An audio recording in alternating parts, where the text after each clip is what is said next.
Good evening at 6 o'clock. And I would like to welcome you to the regularly scheduled Board of Education meeting.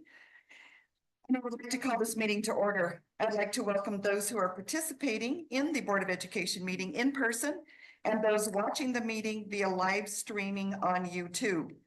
We would ask that anyone addressing the board to use the microphone at the podium and to identify themselves for the record. As a reminder, the link to the meeting is on the district webpage under the Board of Education. The streaming will run through the end of the meeting. In the event there is a disruption in the audio portion, I will pause the meeting until it is reestablished. Item A is a call to order, and number 1 is the Pledge of Allegiance. I am going to ask our current principal at Peralta Elementary, Ms. Villamontes, would you please be willing to lead us in the Pledge of Allegiance?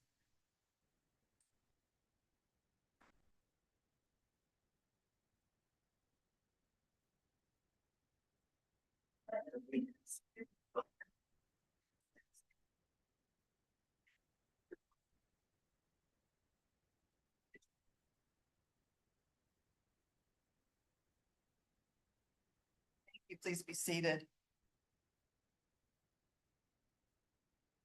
Mrs. Wolf, would you please take roll call and announce it for the minutes? If any board members are absent, please announce that as well.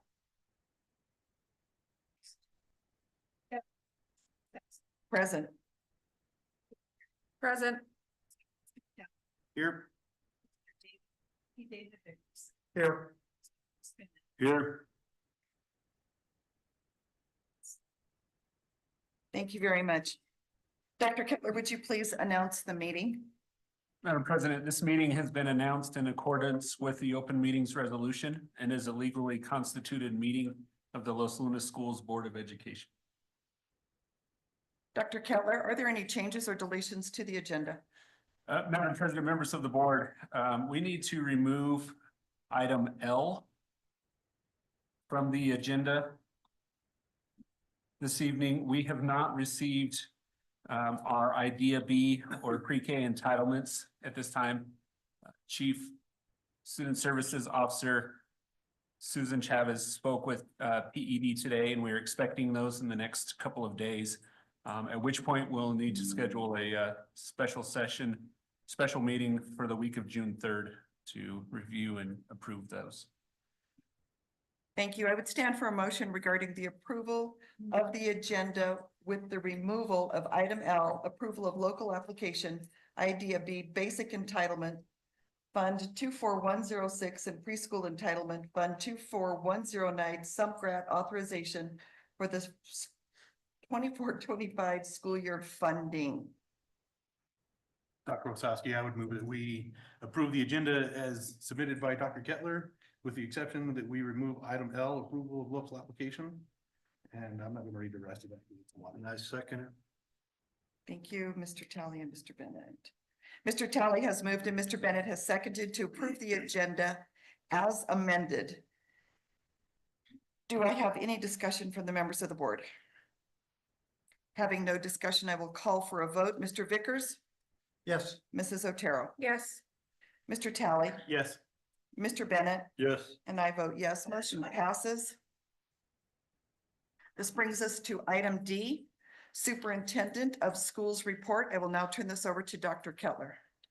Madam President, members of the board, tonight we have a recognition as voted on or submitted by you all as the school board for Los Lunas Schools, the Student Achievement Recognition Award. The Los Lunas Schools Board of Education, in conjunction with the New Mexico School Boards Association, chooses a person or persons they feel have gone above and beyond to further excellence in student achievement. This year, the Los Lunas Schools Board of Education would like to honor Jamie Hiron, Director of Student Nutrition. Come on Mrs. up.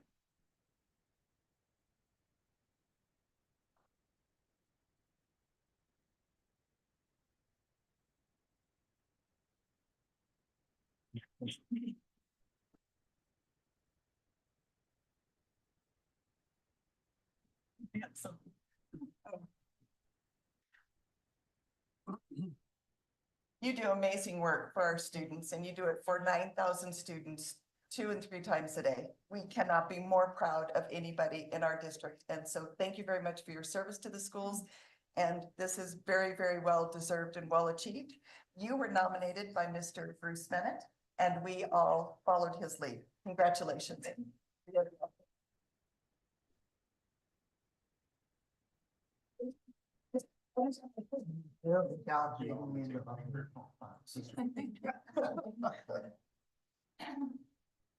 Thank you. You want to take a picture? Sure, we can take a group picture.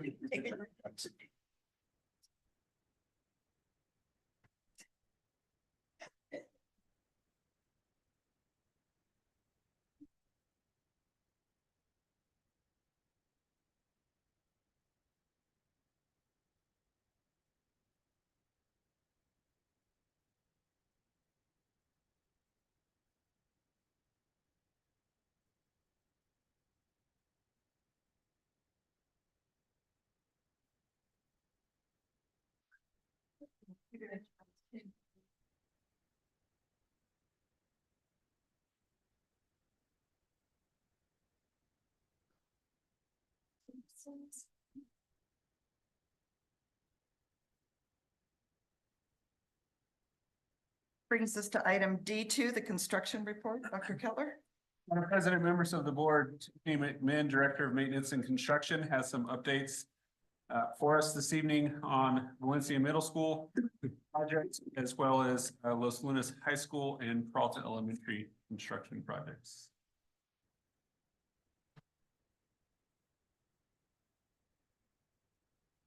Madam President, members of the board, Dr. Kettler, thank you for having us this evening. Giving you a couple updates on things that we have going around the district. We have many small projects. However, I'll highlight some of the larger ones that we're doing right now. So first, I want to give an update. We showed you some pictures from the window and door project last month. That project is 70% complete. So we're looking at finishing that early. So that's where that one's at. RGE kitchen roof replacement is 100% complete. We didn't have any leaks. I think maybe Ms. Campbell can let us know. No leaks this last rain, which is a good thing. We're able to open that kitchen back up for use. And then this summer, our maintenance department, our gals in our office are working with a vendor that we does carpet cleaning. We're also looking at some flooring replacements. So those are some of the items that we're anticipating for the summer. Next is a bit of an update on Los Lunas High School Stadium project. Over the past, a little over a year now, probably, a committee has gotten together and we've been looking at a master plan for some of the much needed renovations of our Los Lunas High School Stadium.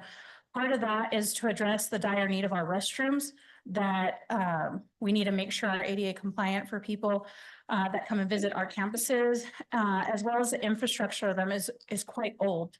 And so there's a bit of plumbing maintenance that has been catching up with us. And it's time we kind of update those. They were built at a time where ADA compliance changes over the time. So what you're seeing here is a rendering of what the new building, this will be, I guess, to the north of the bleachers. It'll be a concession / restroom facility. So that way we can adequately meet the standards and the capacity of our school. So we have our pre-construction meeting coming up in the coming weeks and anticipate starting this project rolling out this summer. And then the last slide is a bit of dated from last week, but I don't know if you can see on there, there's some of the beams that have started going up at Peralta. If anyone has driven by, it's further along than that. And you can start seeing the shell of that building come together. So we're on schedule with that and anticipate it continuing to pick up speed as school gets out and we're able to kind of take over the whole campus and get more construction done at a faster rate. So that's some of the things that we have going on. If you have, I'll stand for any questions. Thank you very much. Mr. Vickers, any questions? No. Good work. Mrs. Otero, I do not have any questions. Thank you. Mr. Bennett, No, and I thank you for keeping us informed with the updates. I appreciate that. Mr. Tally. No questions this time? So I have a couple. No leaks on the RG kitchen roof. How long was that kitchen closed down total? I don't have that information. We'll have to get with student nutrition. It was a couple weeks. And when the kitchen was closed down, how did we provide food for the kids?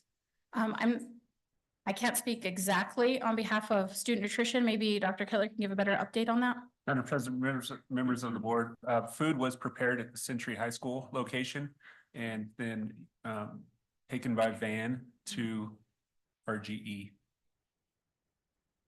during that time period. Okay, thank you. That's all questions that I have. Thank you very Right, much. thank you. Dr. Keller. Madam President, members of the board, Ms. Sandy Tracek, Chief Finance Officer, has an update, budget finance update for us this evening on our current year's budget.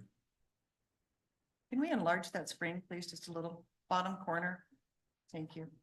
Thank you very much. Okay, Madam President, members of the board.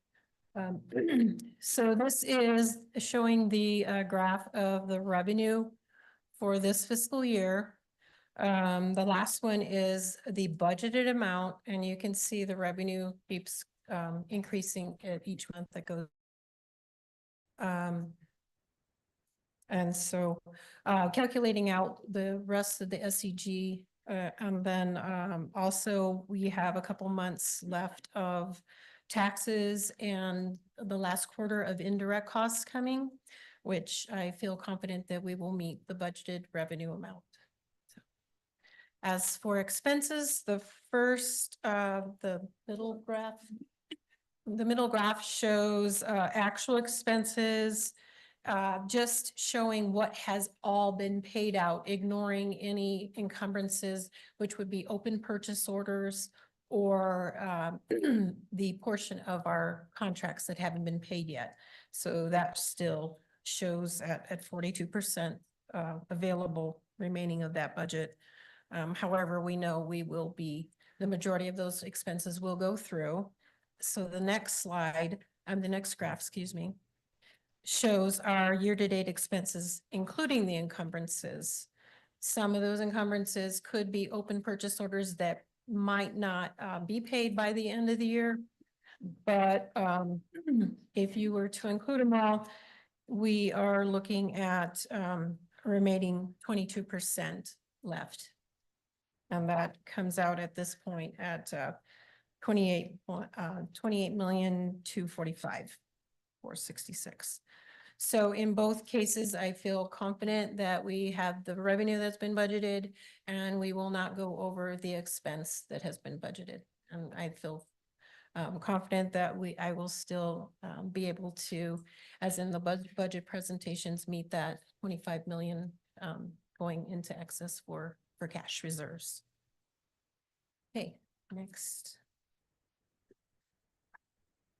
The next is our state of finances for all of our funds. The first column is the budget authority that we have on those funds.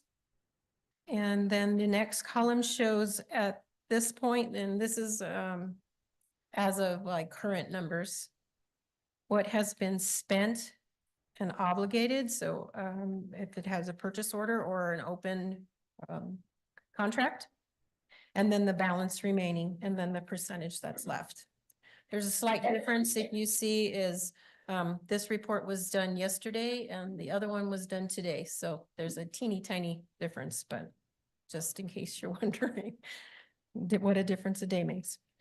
And then so you can see all of the funds that we have budget authority for and the remaining balances on there.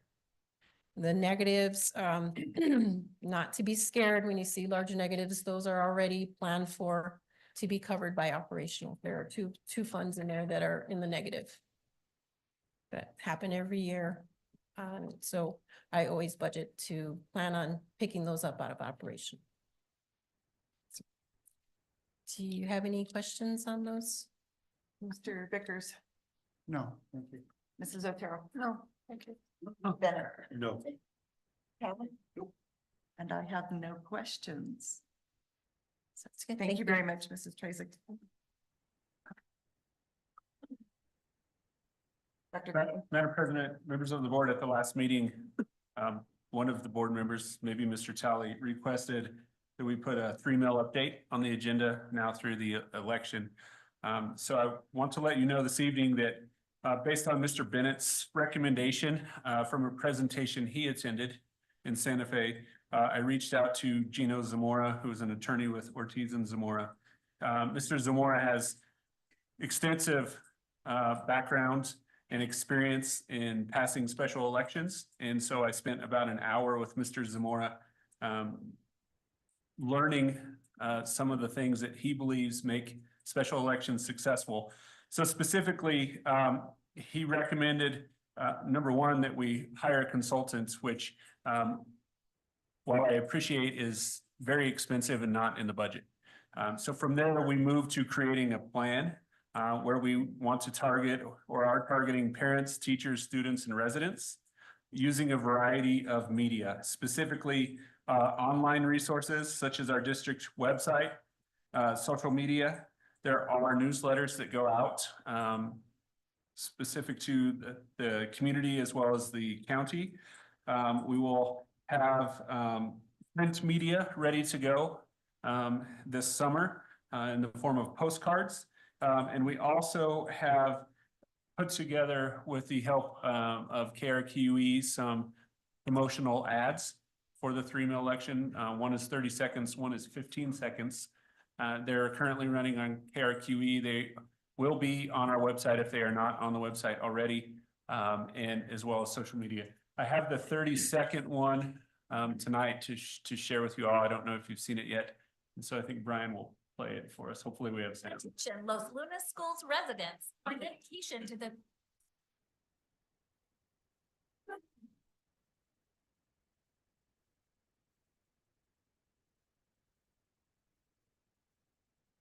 Attention, Los Lunas Schools residents. Our dedication to the 3 mil levy special election is centered on our students' futures. Los Lunas Schools will receive $3 million annually for all modern technology resources. Let's help our students and staff to thrive in today's digital era. August 13th, 2024 is the deadline for postmarking ballots sent by mail. The 3 mil levy maintains current taxes, so your taxes will not increase. Invest in our future. Learn more and cast your vote at llschools.net.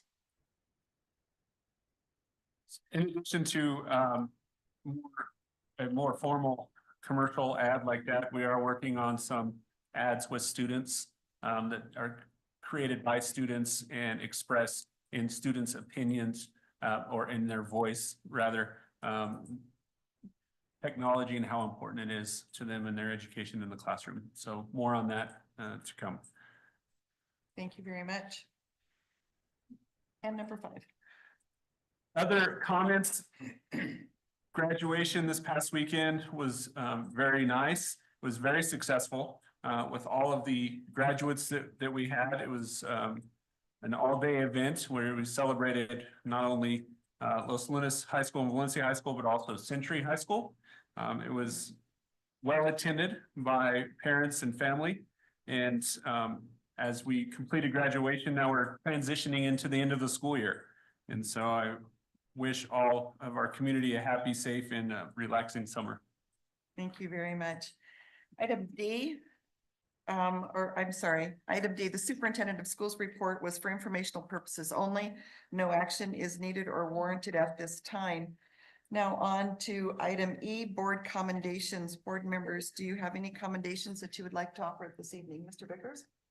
No, I don't. Mrs. Otero? No. Mr. Bennett? No. Mr. Talley? No. I have a couple I would like to mention. First of all, our Los Lunas Schools maintenance team did an amazing job at graduation this past weekend. They set up, they changed out. Los Lunas High School was first and they had their decorations up and they had to get all of that off in a timely manner and set up and take down more chairs and move things around and floor arrangements. And then Valencia High went on the stage and a short time later, then Century High was on the stage. So our maintenance team deserves a huge round of applause. They just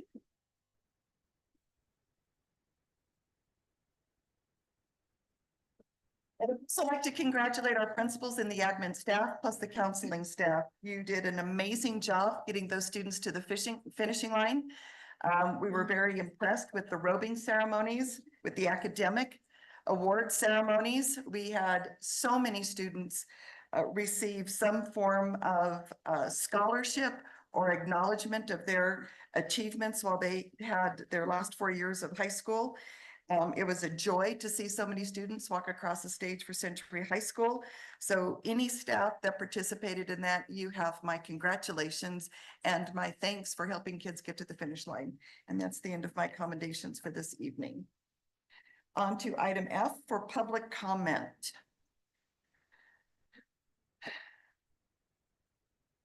Mrs. Wolf, how many speakers have signed up to provide comment at today's meeting? Dr. Sasky, members of the board, Superintendent Kettler, we have 6. 6.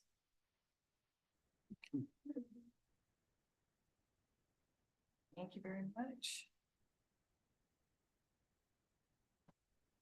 Before we move to public comment, I would like to remind our audience of the board's procedures for handling public comment, which are found in Board Policy B-2150 BEDH. Public comment is limited to 5 minutes per individual speaker. However, the board president may further restrict or waive these time limits based on the number of speakers. The board welcomes your input. The board does not prohibit public criticism or comment upon personnel matters, but does discourage personal attacks on board members, staff, personnel, or other persons. Presenters are cautioned that statements or representations concerning others that convey an unjustly unfavorable impression may subject the presenter to civil action. Any person making public comments shall be solely responsible for the content of his or her comments. The board neither adopts nor assumes responsibility for any comments made by individuals during the public comment section of the board meeting. So I would like to invite Mrs. Jessica A. Benavides to the podium, please.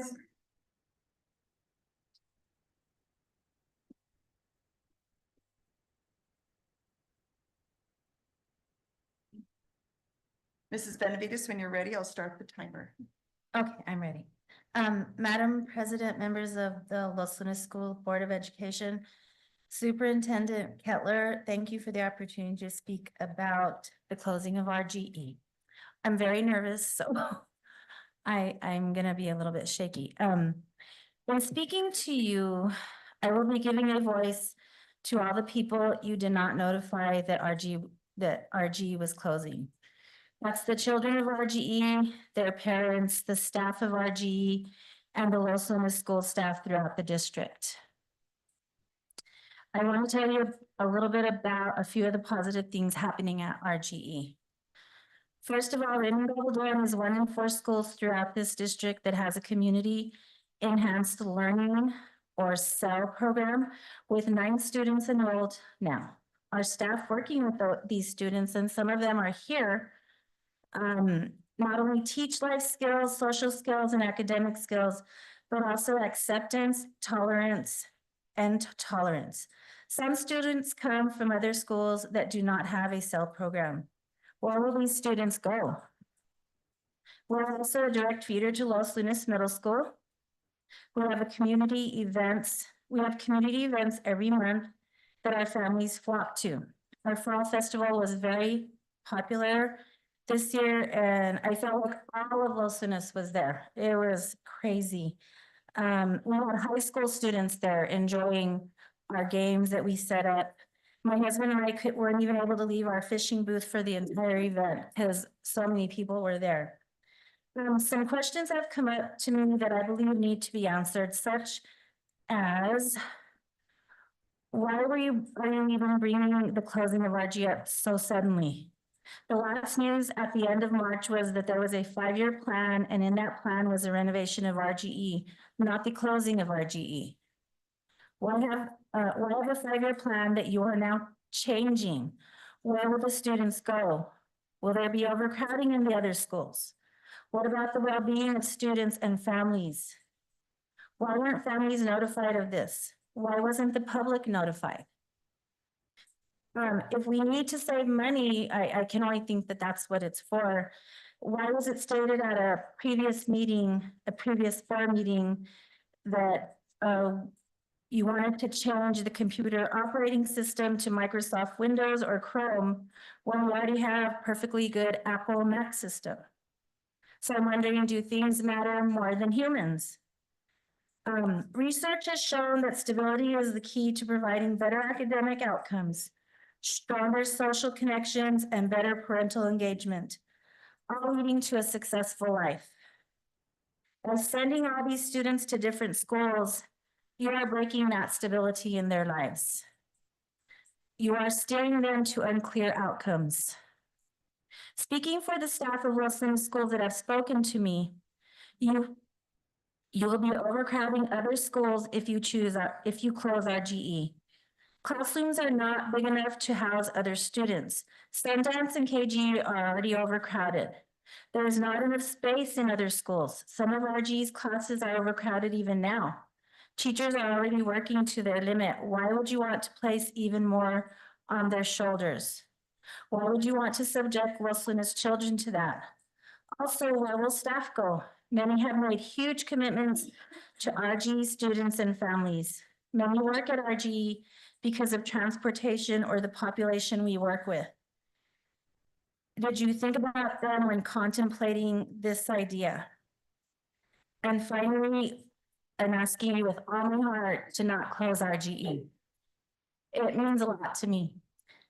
Sorry. And I will be giving a copy of this to Ms. Wolf for the record. And that's all I have to say. Thank you. very much.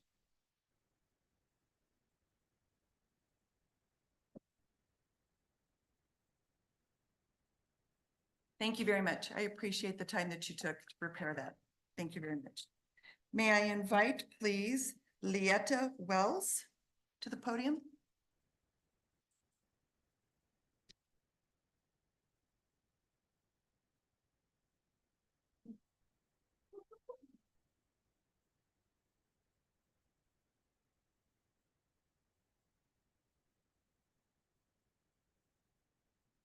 Please let me know when you're ready and I'll start your timer. Go ahead.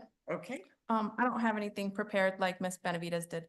But, one of her, well, I guess my question was in with her statement about why are we closing RGE, when there was a 5-year plan to renovate? I had heard from a secondary source that there were reserves, and my question was, what can be done basically to use those reserves to keep RGE open? But that's pretty much all I got. So, Fine.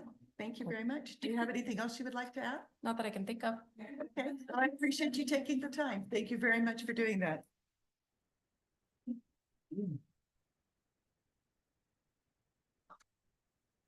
I would like to invite the third speaker up, please, Mr. Brian Mascarena. Did I say that correctly, sir? Thank you.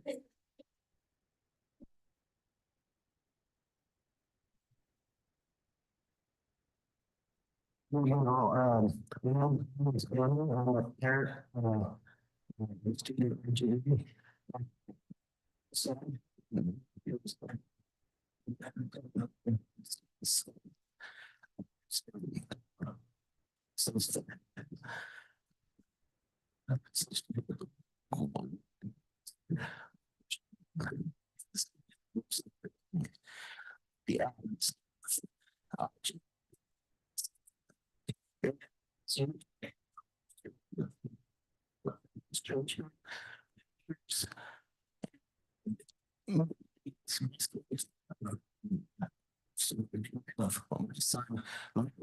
the loves the GE. His teacher she's great.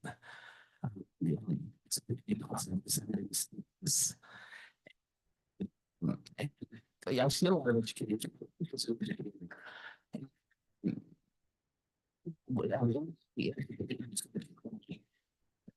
I found that by moving kids to another school. No, no, you're just gonna come forward and say, oh, I'm a better teacher with 25 students than I am with 20 students or 15 students. That's impossible. He is, and actually, I'm an Eagle. I'm from Belen originally. But my son and RG has made me a Tiger. The special skills. And we can't lose it for something that's, I know it's a recommendation from the state. The state's not always right. We have to look, it's the heart of the kids. We have to look at the heart of the kids. Especially, and then I also heard that they wanted to make it a pre-K. So if you want to make it a pre-K, so you're bringing kids from all over the district and you're going to be 4 and 5-year-old kids coming to one area where you're going to be on the bus all that time. 4 and 5-year-old kids should not be on that long of a bus ride. Also, you know, I am privy that there is going to be a lot of growth in the area. Once they build the bridge, there's going to be some new subdivisions going up. So we're looking probably about anywhere from, 600 to 800 homes going up in the areas close by. So we cannot pass all that to Los Lunas Elementary. I was reading somewhere where they want to make it basically a small high school over close to 800 students. When you have a perfectly good school, I understand it's older, but it's a tradition. Raymond Gabaldon Elementary, kids that, my cousins went there, and they're probably in the 40s and late 40s now, and they went there. I'm asking you as a parent, really have them, just think about it. There's better ways to save money than to close a school. Our Raymond Gabaldon Elementary should not be closed. These kids should not have to suffer going to a different school, having totally different teachers, where overwhelmed teachers would be teaching 25 to 30 students, when they could be at a school that they know, and it's a great school. We're not talking about a school that just, it's falling apart. It's a great school. My son has learned so much from his teachers there, the administration. Her are great. These are two, my son, Miss Powell, that's what he loves her. He'll there's times when he can't go through the day without going to her office, even when he's doing good. So again, I want you as a parent, let's keep Raymond Gabaldon Elementary open for the kids. I know what you're going through, but in the long run, there's better ways of saving money than hurting kids.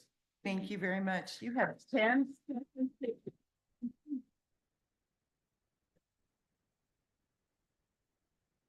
I just said you may not have heard that. I said you had 10 seconds. That was so perfectly timed. Well, that's not, but thank you. Thank you very much. Thank you for your comments. We appreciate those. Miss Adriana Avent, did I say that correctly? Avent, thank you. Thank you.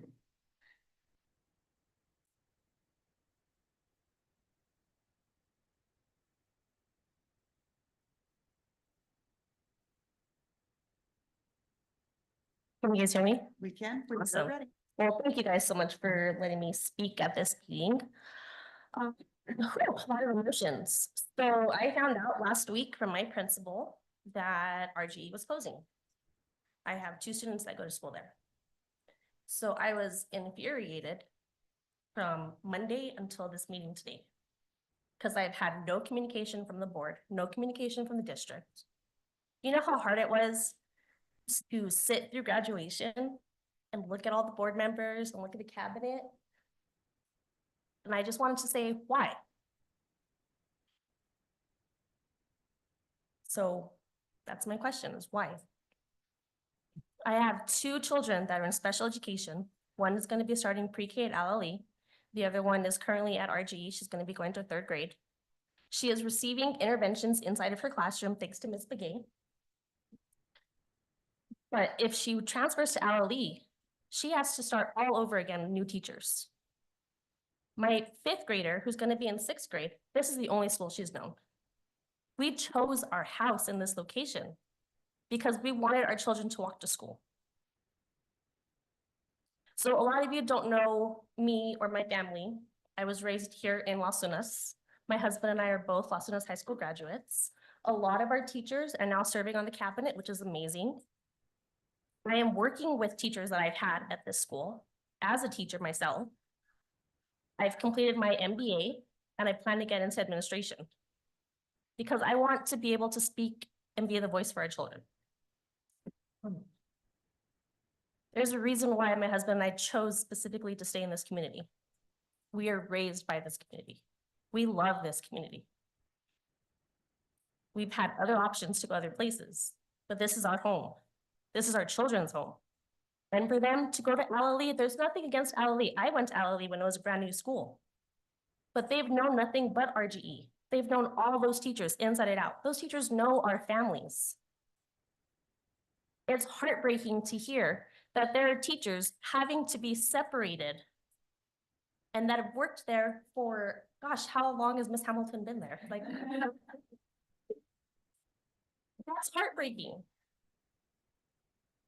So when you guys say that we're doing it for the children, it's, you know, numbers, whatever, that doesn't make any sense to me. Again, I have a special education child. She needs her interventions in the classroom. You can't get interventions when you have 30 to 35 kids in that classroom. So I'm very upset as a parent, as a staff member, that I did not hear about this from anyone except for my principal at my school. And that was extremely frustrating. So I hope you do reconsider, because as I was telling my husband, we had just re-registered our kids for RGE. That feels like a complete waste of time now at this point. I haven't even told my third grader, soon to be third grader, that she's gonna have to go to LLE after next year. That's awful. So I do hope you guys reconsider this 2-year plan, 5-year plan, whatever it is. I can see that we're getting new facilities for our sports. Cool. I can't tell you the last time we won a championship. Because last I heard, it was a student athlete. If we can't make these good students in the elementary level, how are we going to have good athletes when they make that high school level? This town has done nothing but grow.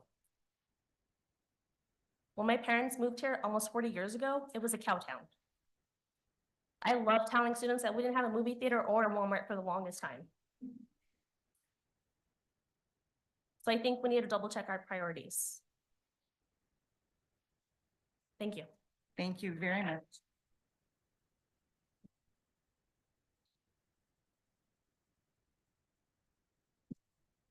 Thank you very much. I appreciate your time in preparing for that.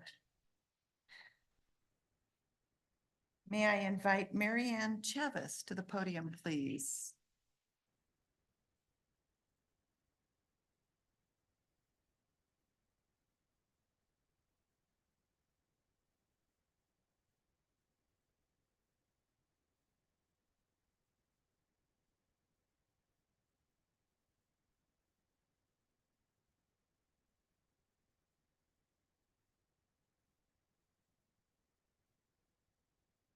Thank you very much, Dr. Kettler.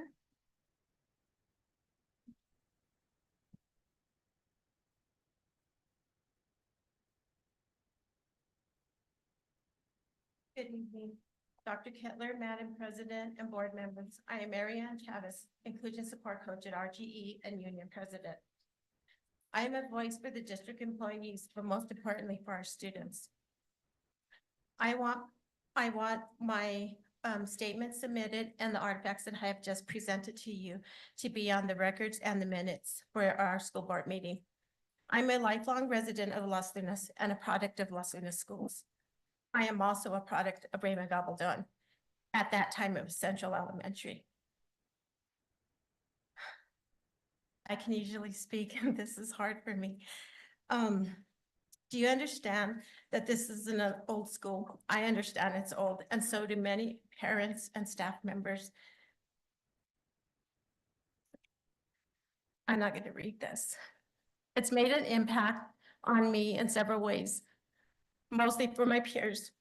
I've been through this, and it's hard. This is the second time I'd be going through a school closure. Second time I've been through a boundary change. So I've had to move several schools. I've seen superintendents come and go. I've seen administrators come and go, but I haven't seen my students come and go. My students always come back. I see them in the community. I see them working at the school now. The biggest thing that hit me was, where am I gonna go when it's time for my senior walk? They're gonna go find their favorite teacher at a school that they don't know and didn't go to.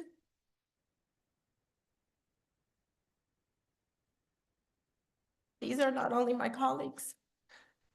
These are not only my students. It's my family. I've been in the district, like I said, 25 years.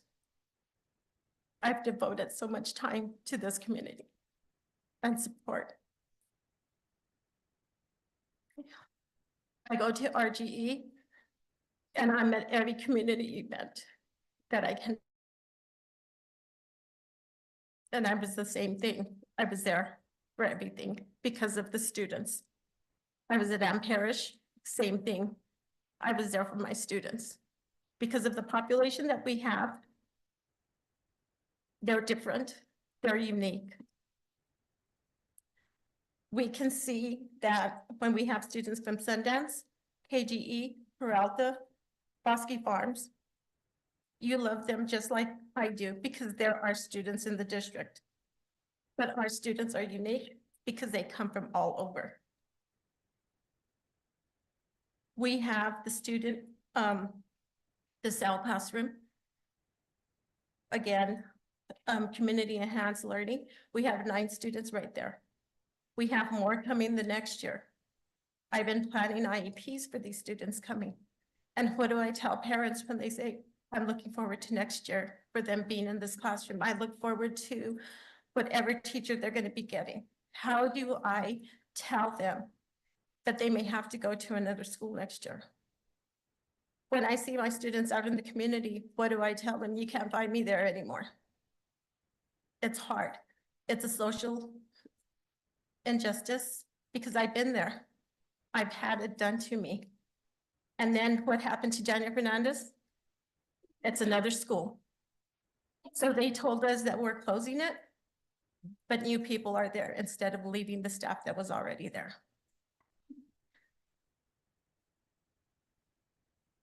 So I want to thank you for listening to me. And I really want you to consider the letters that I handed to you from students at our school. I didn't approach them. They approached me and asked if I could take them. They asked me if I could go into their classroom to talk about what was going on. Of course, I couldn't do that because that's Miss Campbell's school. Miss Campbell was busy today. I had IEPs today, so I didn't have a chance. But I'd like for you to reconsider. I know at some point it can get rebuilt like Peralta, like Bosque Farms. We can be housed, students can be housed. I don't have plans on retiring. I have plans on continuing to work for as long as I can. So, thank you. Thank you very much.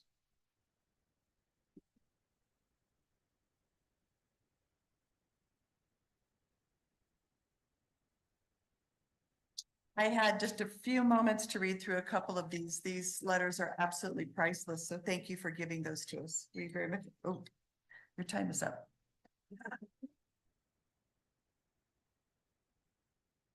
May I invite, please, Miss Yvette Waits? Did I say that correctly? Please. Okay. Thank you very much. Madam President, can we get the name for the record one more time? Ms. Wolf was unable to hear. Would you pronounce it? Because I will butcher. I would love to. Waits is Veette, last name Waits, Waites. Well, Madam President, members of the LLS, Los Lunas School Board of Education Superintendent Kettler, thank you for the opportunity to speak about hopefully not the closure of RGE. Like I said, my name is Shavette Waits. I have two children that attend RGE. I have a pre-K student and a fourth grader. We moved to Los Lunas last July, and even though we haven't called RGE home for very long, it's felt that way from our first visit. And I don't say that easy because we've lived everywhere from as close as Odessa, Texas to as far as Lewiston, Idaho.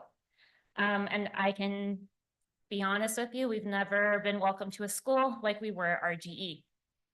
When we attended back to school night, my boys were greeted by all the staff and said, "You guys are new." And I know that small town, everybody notices. But they noticed, they came up, they took the initiative, they talked to my kids.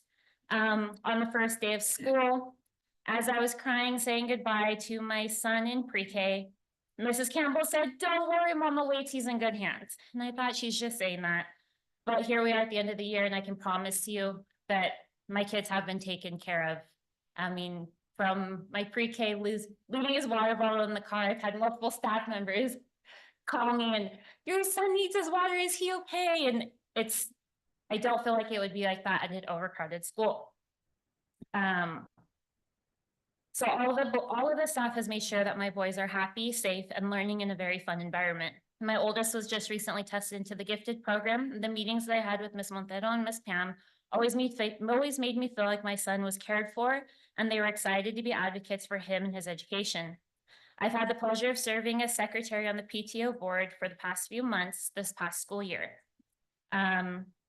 And I was just elected as PTO president for the upcoming school year. My husband and I believe that RGE is just getting started in so many ways. We are so excited to help the school grow and to fundraise and to be able to be there, helping all of these kids in the community. So the thought of closing the school down makes my heart ache, not only for my children, but for the other children and for all the staff. Change is hard on kids. I know this because we have moved our kids from different states. And now that they've gotten to a school that they really do enjoy, they've never had a bad day where they've woken up and said, "I don't want to go to school today." Isn't something that happens with my kids. And I do believe that it's because of the close knit community that RGE offers. I worry about the students being allocated to other schools and that those schools are being overcrowded and the teachers are going to be more overwhelmed. I love the tight-knit community RGE offers and the personal relationships each teacher has with the students. They're not just a number in the class, but they know them individually. I'm not a parent that just drops my kid off at school. I'm involved in their education, extracurricular activities, and to see that, there is nothing more that it makes me so happy to walk into a school and to have the staff know my kids. I have a 2-year-old and I go in and I help with popcorn sales and they know my 2-year-old daughter. It's not like any other school. In closing, I hope this decision is based primarily on what is best for the children in our community, not just the budget and the finances. Thank you for your time. Thank you.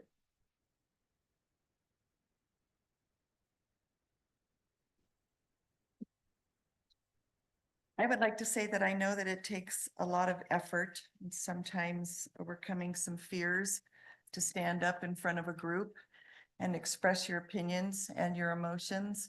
And I cannot thank you more than anything for being a part of this conversation and this discussion.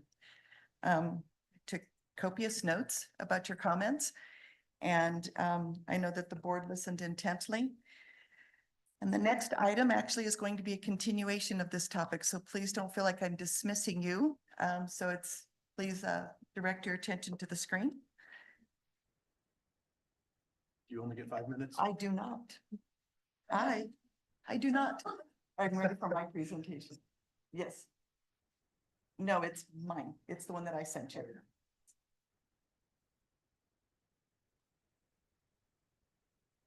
So The Board of Education receives all sorts of information from various consultants that are invited in to help us maintain requirements that are determined by either the Public Education Department or the New Mexico State Legislature.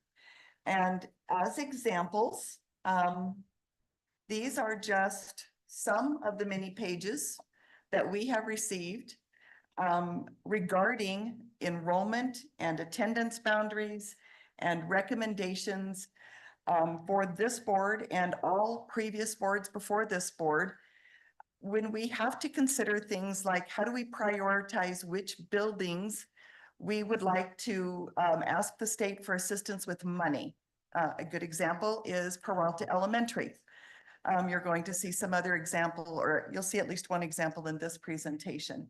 So this information is coming from is a summary of the information that this board has received since this board was put into place in January, okay?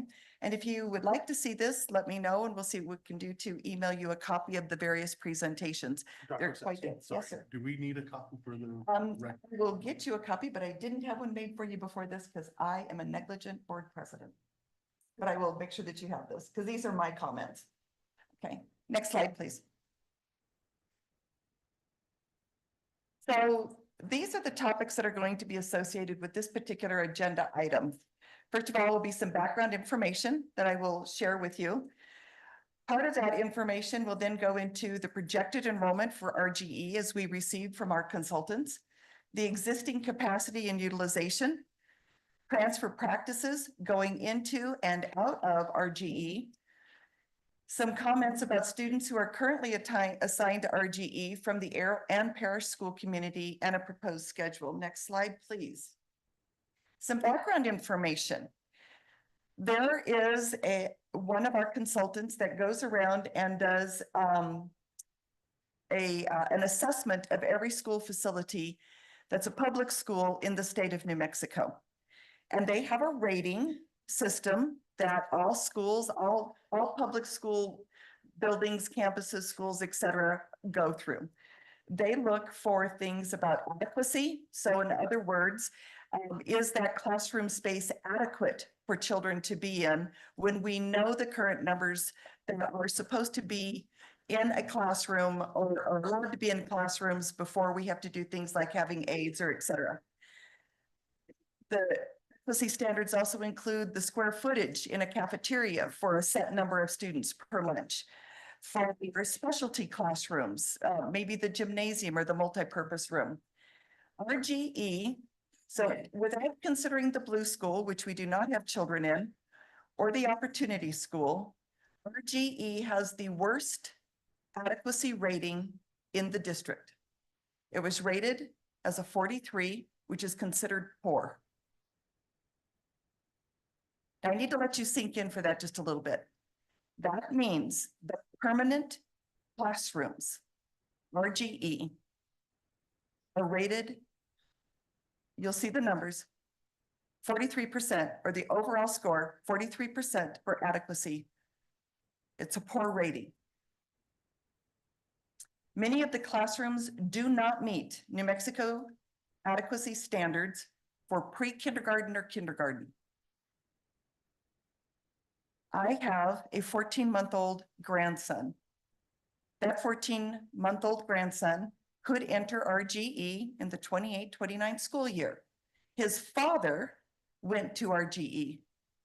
The principal was Mr. George Jackson, and his first teacher at RGE was Miss Greta Baca. I have roots and sentimentality about that building as well. But would I put my 14-month-old grandson, when he is 5, in a classroom that has a poor adequacy rating? The question in my mind. The physical plant of RGE has the worst rating of the remaining 20 sites. It's approximately a 53%. That rating is considered borderline. The company that came in and rated our facilities. It is the only elementary and middle school site with a physical plant rating of borderline. In 2023, the estimated construction improvement project cost for RGE was $26.7 million. We do not have 26.7 million in cash reserves. We will not have $26.7 million in cash reserves to where we could handle just the renovations for RGE. Next slide, please. In 2023, with the estimated construction improvement projects of 26.7 million, the cost per square foot was rated at $473 in 2023. If you haven't constructed anything in the last couple of years, you will know that the prices have gone up. That was for 2023. That is 2.8 times the cost of remodeling or renovation costs for Valencia Elementary, which was estimated at $167 per square foot. Next slide, please. The projected enrollment for the schools in the Tiger Nation is expected to increase 11.2% overall from this school year, which elementary enrollment's around 4,196, to the 29-30 school year around 4,667. The housing developments that are expected in the Tiger Nation are around 9, and I've listed those for you from our materials that are provided to the board, whereas in the Jaguar Nation, there is 1 estimated. Clearly, there will be growth. We know this. Clearly, there will be growth in the Tiger Nation. Clearly. Next slide, please. When we're looking at historic enrollment, if we start at the 2019-2020 school year with 416 to the 2023-24 enrollment of 378, we have declined enrollment at RGE by 9%. The projected enrollment, beginning with the 2023-2024 school year to the 2029-2030 school year, continues to decline, projected to 13%. Next slide, please. Another consideration when we're looking at buildings and when these consultants come to school districts, they talk to us about how is the capacity of the buildings that are in place, how are they being, what is the capacity and what is the current utilization? The classrooms, there are a total of 29 classrooms at RGE. 9 of those are portables.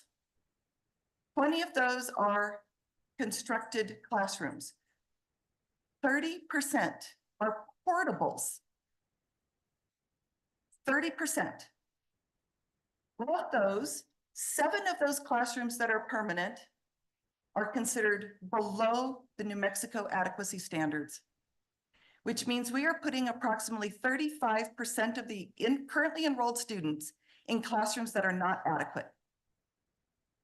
In comparison to the neighborhood schools, and the number of students who are in classrooms that are considered not adequate or not meeting New Mexico adequacy standards, 0% or 0 students at Sundance Elementary or Bosque Farms, 18 students at LLE, 34 students in Peralta, 36 students in KGE. But around 123 of our RGE students are in classrooms that are below New Mexico adequacy standards. Next slide, please. The community has been telling us with their, you know how they say if you don't like something, let your money do the walking or the talking, you don't shop there. Over 40% of students that live in the RGE attendance area transfer out. It's not because the staff is not an amazing, caring, wonderful, and committed staff. I believe that that staff and all of our staff are wonderful, caring, committed, with high capacity. My son had that same staff when we came here in Los Lunas 23 years ago. He had that same staff. They had different names, but they were just as loving and just as caring. This is compared to the other elementary schools in the district, the number of students that transfer out and that transfer percentage. The community tells the board about the school. Next slide, please. We do have another issue. In order to keep enrollment up at RGE, we took a little pocket of some students in the Ann Parish School community, and we bus them daily from Ann Parish to RGE. We put kids on a bus 10 miles one way to be in RGE so that we can keep enrollment up. Now, I understand community. I understand kids in the neighborhood knowing each other and growing up. I have 3 of the most adorable boys on my school or that live right next to me. They have all attended RGE. Trust me, they have been over to have a conversation with me. I understand community, but we have taken about 55 students from the Ann Parish community and we have moved them by bus to another school community. Same thing with some students, also from the Ann Parish community that belong to the Valencia Elementary. I think that's a problem. We're putting children on buses to prop up a school. Next slide, please. A proposed schedule. First of all, if this proposal is passed by the Board of Education, this is only a proposal. You are not being blindsided. This is the first of many discussions if this proposal is passed. There would be announcement of the intention to all RGE stakeholders. It would be in English and in Spanish. It would use various communication media, print, digital, electronic, and it would take about a year.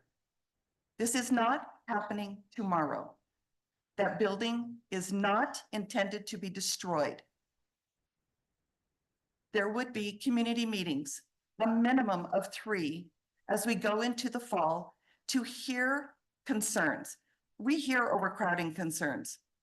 We understand that, but we have state laws that tell us about how many children should be in a classroom by age. Mr. Size and his staff pay attention to those details. When they look at budgeting, when they look at staffing, they can't ignore that. It's in state statute, and his staff and Mr. Size have done a beautiful job in this community. I have no reason to believe that they wouldn't continue with that level of care and consideration. Next slide, please. I would like to, in this proposal, establish some planning committees to inform the process. So for instance, I would like to see a transfer process for students from RGE to the neighboring or the original community schools. We already know KGE is overcrowded. We know that. It's not a surprise. It's not unknown. Would we stick more there? Not without understanding the transfer process, which may have to come with a very hard, another conversation about attendance boundaries. We know that and we understand that. I would like to see that committee start August 1st and make a final recommendation to the board on or around the 1st of October, if my proposal is approved by my colleagues. I would like to see another committee that talks about the revised attendance boundaries for Sundance, KGE, LLE, and Valencia Elementary. I would like to see that committee start work September 1st and come to the board with their final proposal and recommendations by the 1st of November. I would like to see another committee complete an impact study for transportation. I'm not a fan of transferring students 10 miles one way. I'm not a fan. I rode a bus every day when I was a child, 45 minutes one way. Do you think I got to attend my sibling or my friend's birthday parties? No, I'm not a fan. So I would like to see an impact report on transportation. I would like to see an impact study for food services and the reassignment of certified and classified staff. That's an important consideration. Teachers, counselors, librarians, custodians, food service workers, every person that steps foot on a school campus is important to us. They matter. They make a difference to children. My son, when I told him about this, rattled off the cafeteria ladies' names because they knew that he liked an extra grilled cheese sandwich. He is 36. I understand the impact that our educators make on children. I would like to see a study, an impact study of the reassignment of all the certified and classified staff. Again, that could start in November with a final recommendation in January 2025. Finally, I would like to see a suggested uses of RGE committee that reports to the board. We don't want to give that building up. We know that that building has wonderful ghosts walking its halls. We know that it has community value. But we have more than 30% of the classrooms are not adequate.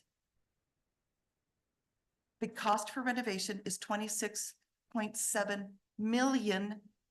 I would like to see these committees be proposed 50% of community or parents who are not employees of Los Lunas Schools. And I know Dr. Kettler is sitting over there probably just cringing because I'm talking about a lot of committee work before now and the end of January. But I think it's important to hear from our community. I think it's important to have these conversations, but I also think it's very important to understand what we're putting children into right now. Next slide, please. My proposal also includes the closure for instruction of RGE by the end of next school year. How we would use RGE, that would be determined. I don't have a proposal for that. I can tell you my neighborhood boys had lots of suggestions. One thinks that it would be a great place to have snakes on display so the community can go in and look at snakes. So there's one thing, it's on my list. Next slide, please. In response to some community concerns, because we have received many emails and we thank you for those, that takes a lot of effort and it takes a lot of emotion to sit down and pen your thoughts. Just like it takes a lot of courage to come here and put yourself in front of a podium and maybe in front of strangers. First of all, there is the concern that this is the unannounced closure of RGE. It's not unannounced. This is not a surprise because my proposal has not been accepted by my colleagues. There has been ongoing discussion for at least 2 years in numerous board meetings about what do we do with RGE. This is not a new topic, ladies and gentlemen. I am just raising it to the level of a very explicit agenda item. I am not going to hide it in an enrollment agenda item or an attendance agenda item. I'm going to call it what it is. So this is the first of many conversations where I'm formally announcing it. So no Board of Education action has been taken to this point in time about the full closure of RGE. No plans can be made or action taken until the Board of Education approves a proposal to close it. So the idea that somebody has said they will close is a mistake. No action by the Board of Education has been taken up to this point in time, other than we have looked at attendance boundaries, we have looked at staffing and student patterns. Not informing the community. That kind of dovetails into the first thing that has been going out. If the Board of Education approves this proposal, I have presented a proposed communication plan. My colleagues are welcome to accept that. They are welcome to add to it. They are welcome to exclude it and say, no, we want to do it again, or not do it. And I've already explained to you about the sentiments of RGE. My family is impacted by it as well. I own property in that area. I travel by that particular school 2 to 3 times, and I enjoy seeing children out playing. I enjoy seeing the crosswalk guards. It's a wonderful, wonderful 85-year-old school. Please don't think that the sentiment or the loyalty is lost on me. It is not. Next slide, please. And I think that's the end. I would like to open this up for board discussion. Mr. Vickers. I will pass it this time. Mrs. Otero.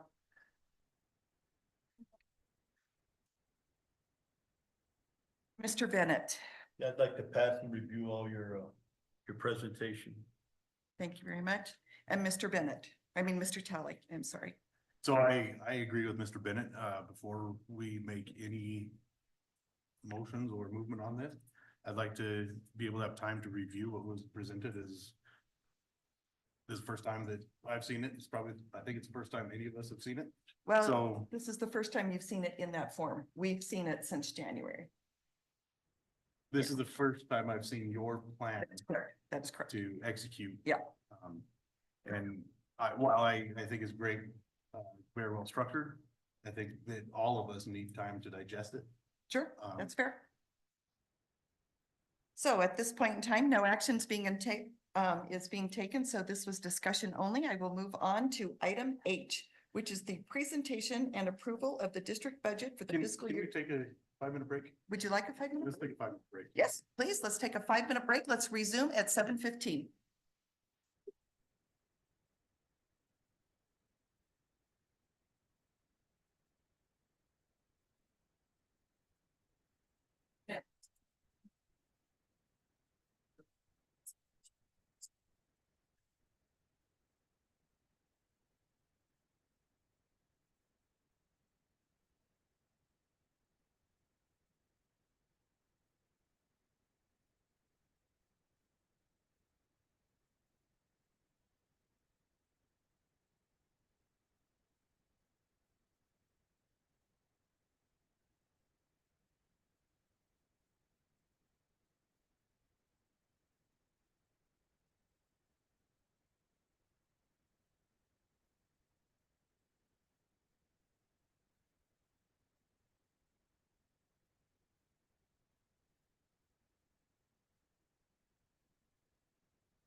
discussion, consideration of action regarding Raymond Gobble.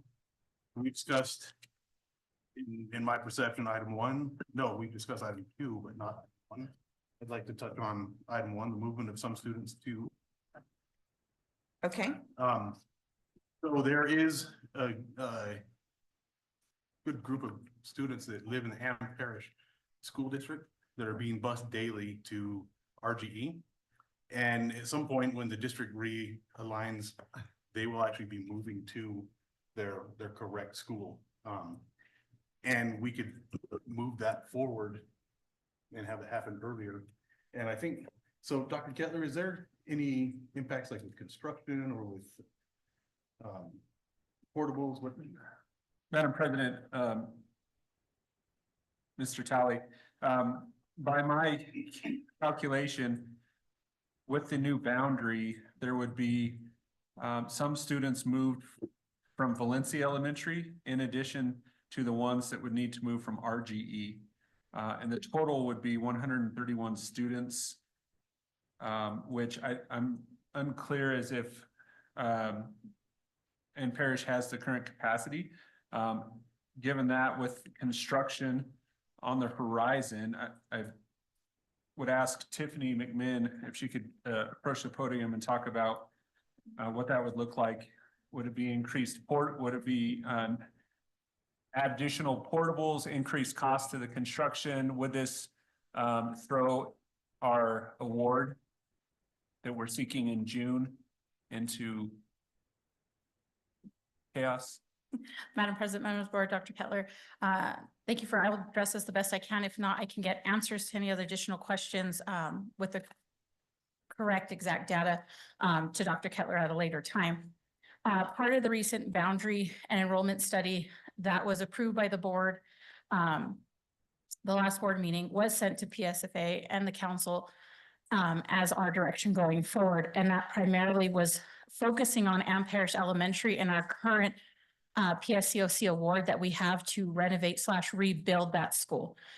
And part of what we're going to the council for is the design funding to move that project forward. In order for one of the questions we got from the council was how are we going to meet capacity of 540 students is what we're designing that school for. And the reason for that was that we were going to move these 100-odd kids from Valencia Elementary to RGE because they live in the vicinity of Am Parish. There are multiple ways that we can do that. And as we get into the design of that, when we do the RFP and hire an architect, we'll have to look at what are our options. At this time, it's unclear exactly if the school will need to be rebuilt, if it'll be a partial rebuild or a partial remodel. So there's a lot of variables there. When we originally as a committee and during our 5-year master planning discussed what was happening with that award, the majority consensus that would function the best would be that we would move the kids after the construction of Am Parish. As many as you go through Peralta Elementary, we're able to do that in conjunction of having the school go because the enrollment is lower at this time. Once Peralta is done, that enrollment will increase with the pre-K. So if we move the kids now before the construction, we do anticipate the challenge of housing all those kids, especially if we're remodeling existing classrooms rather than rebuilding. That means moving kids around throughout the year from this room to that room due to having a larger capacity at that school. Again, I think Mr. Seiss had addressed this before with understanding how many of those kids fit into which grade level would show us what the capacity of those classrooms can hold. At this time, I don't think we have really looked in depth with Valencia Elementary and RGE to see if our capacity would fit at Am Parish with the utilization of how they're using the portables now and our current classroom sizes. So we would have to look at that information to see if they could fit there.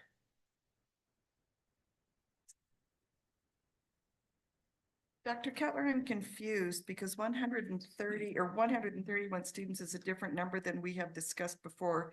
We talked about 55 students.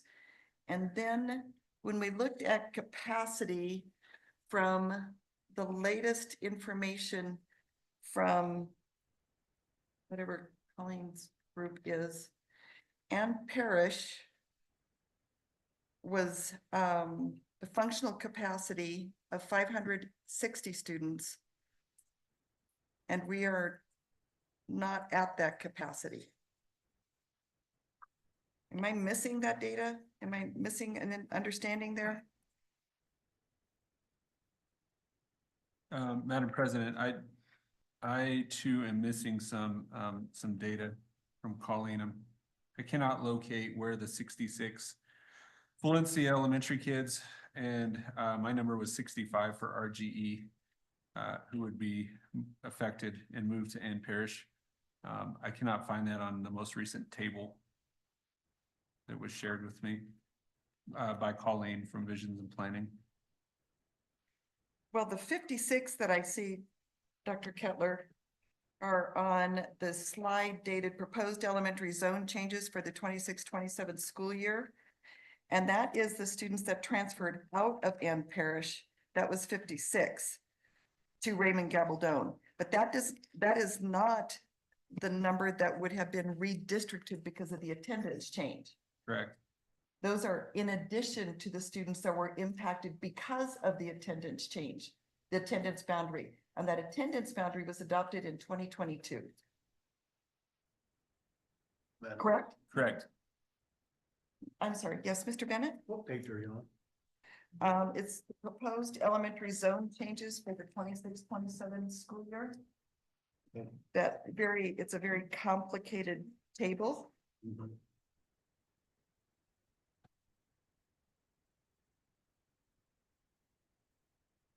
So one of the comments that is made on this particular slide is the number of students within the Ann Parish Elementary School will now have 583 students, pre-K to 6, which is in line with the PSCOC award, correct, Mrs. Mann? McMahon?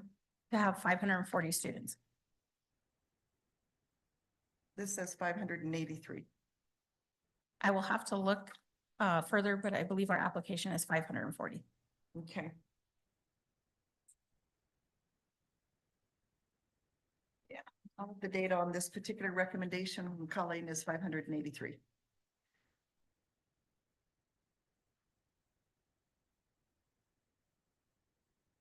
And then we do have a comment here, but that would have been pre-K. It's based on existing cohorts. It is anticipated that the Ann Parish Elementary School will have between 525 and 540 students, kindergarten through 6th grade by the 26-27 school year. So we anticipate up to 540 students with a maximum capacity of 583 if we go pre-K to 6th. Yes, and when we look at those rooms, we don't look at a max capacity of filling every square footage. A lot of times we have smaller classroom sizes. And so we're looking to build for the 540 students. Okay.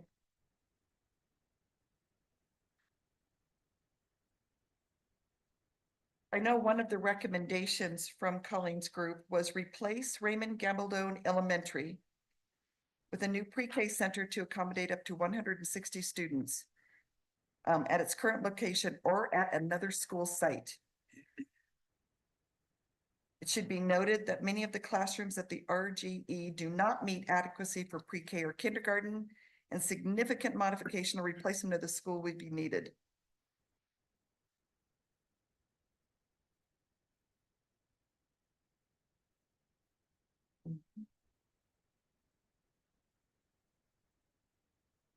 That's K to 6. The pre-K to 6 is up to 583. Are there any other questions, Mr. Talley? Did that answer your question? So I'm wondering, the agenda item is movement of some of the students to Ann Parish Elementary.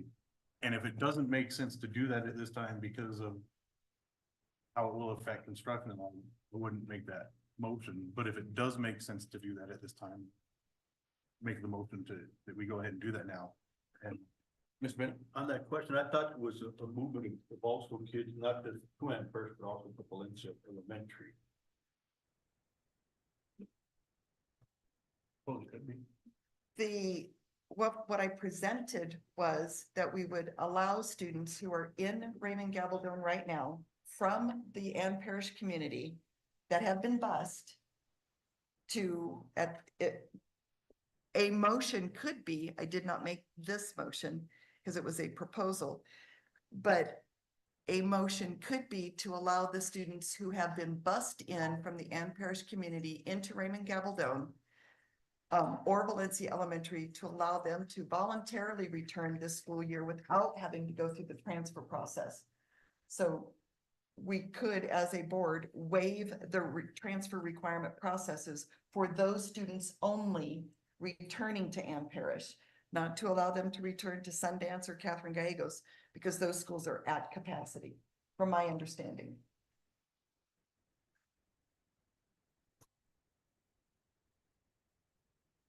Any other questions? Anything else? Yes. We want to move on to item H?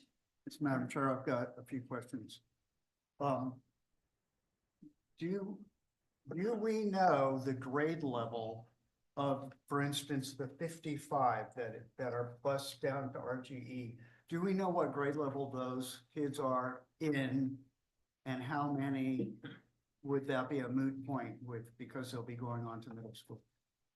For sixth grade, yes, but for the elementary school, that's the information we'll need to see. I think to better address the question that Mr. Talley had as well, is if they can, if we have the capacity to fit those students. It depends on the grade level, and I don't have that information at this time. So that would be something I'd be interested in knowing. How old are these kids in that Ann Parish area, in that square, whatever it is, like half a mile, square half mile or something? It's a small little block. Madam President, Member Vickers, Ms. Begay from Ann Parish has those numbers. Will you go to the podium, please? Ms. Sure. Begay? Thank you.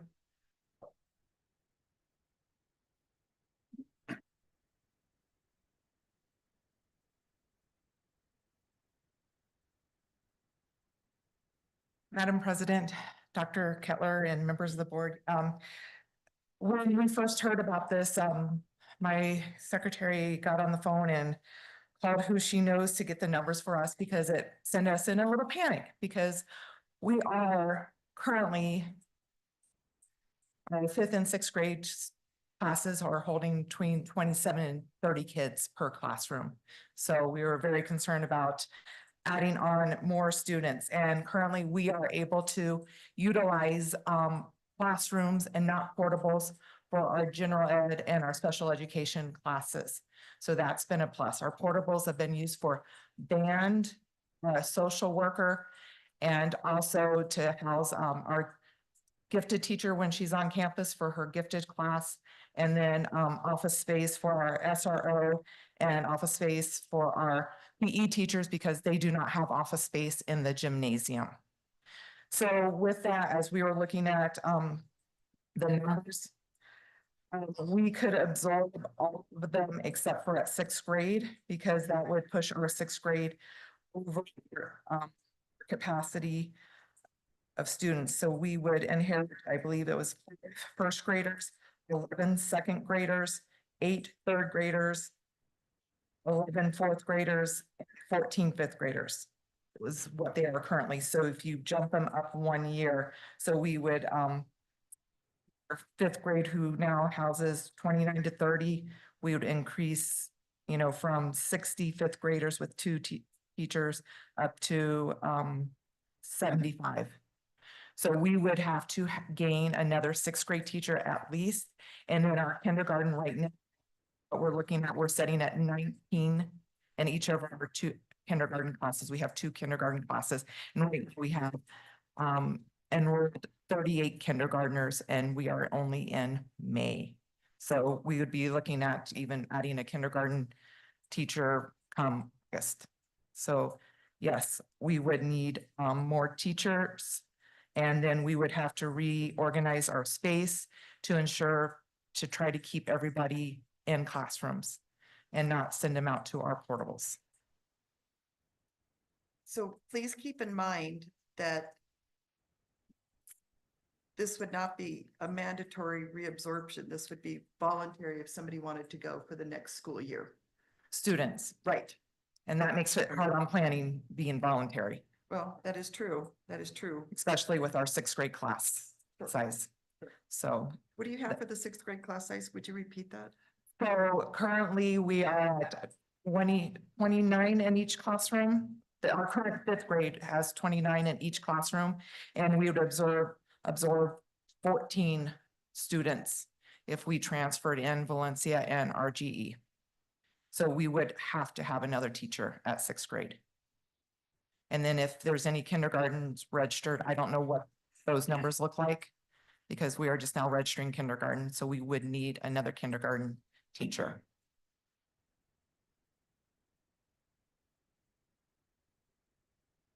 Dr. Kettler, you and I had a conversation about this idea. I think we had this conversation at graduation when we were up in the holding room. That you had talked with Mr. Size about the grade of the students. Do you recall that conversation from this past Saturday? Yes, Madam President. Would you be willing to repeat that, please? What Well, the finding was?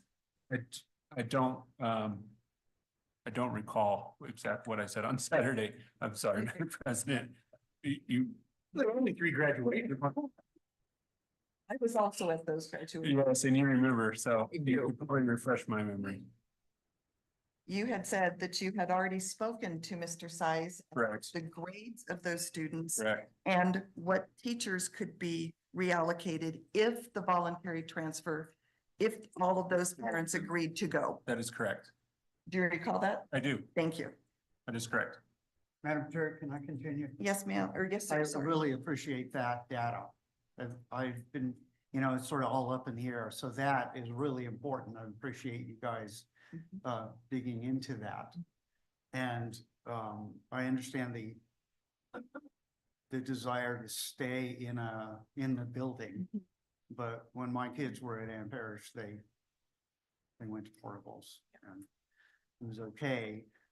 On that subject, I'm wondering, Tiffany, are there extra portables in the district that could be moved? And is that logistically possible, et cetera? Mr. Vickers, member of the board. As far as portable goes, we run into the situation we had with Peralta Elementary. The portables we currently have, if we were to move them, we have to bring them up to CID code, which is quite expensive. It means renovating the whole roof, insulation in the walls, windows. There's a lot that goes to that. And so with Peralta, when we needed the extra portable for temporary, we got one on loan from APS that was already renovated to those standards. So we were able to move that in. As many recall, that did take at least, I think, 6 months just to go through the permit process to put the foundations on those and all the hookups. So it may seem simple to move a portable, but there are requirements that we have to follow for construction industries, which would make it challenging. So at this time, I would say, no, we do not have a portable that would be suitable and would be a little bit more cost prohibitive if we were to use one of our existing ones at the Blue School. Thank you. So the other question I have is, does anybody know what the sentiment is of these parents that are having their kids bused down the hill to RG and Valencia? Would they be really happy to have the kids just go to Ann Parish, or what is the sentiment of that group of parents? Does anybody know that? I happen to have spoken to one parent. Has never liked it. That particular parent talks about the struggle or the cost associated with coming from that particular area down for activities and parent conferences and her particular budget. She's just expressed to me quite vehemently that it was, it made it prohibitive for her to fully participate. But that was only one parent that I've heard from just this past weekend. So Principal Campbell, do you have an idea about that? I saw you kind of perking your head up a little bit.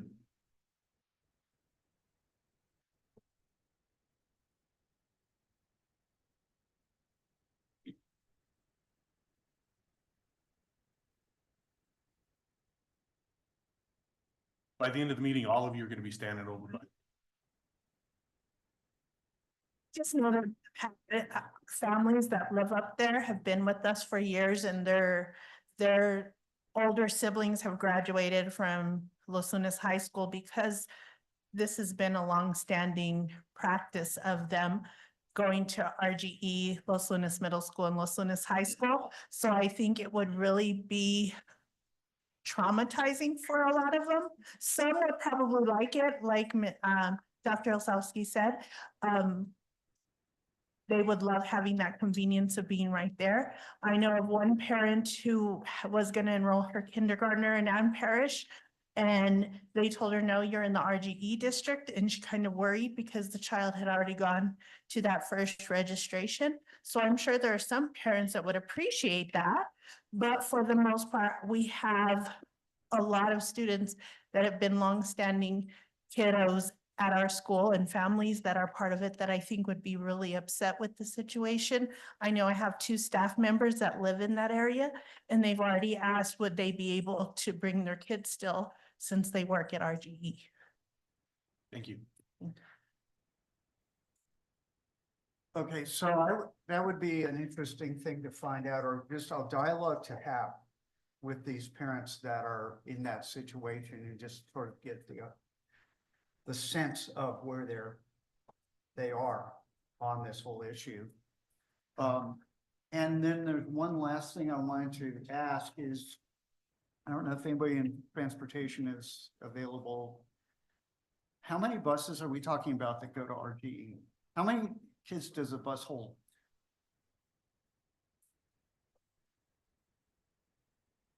Vickers, that is a question that I honestly cannot answer. I don't know if Mr. Baca knows. Ms. Chavez, will you please go to the, sorry, thank you.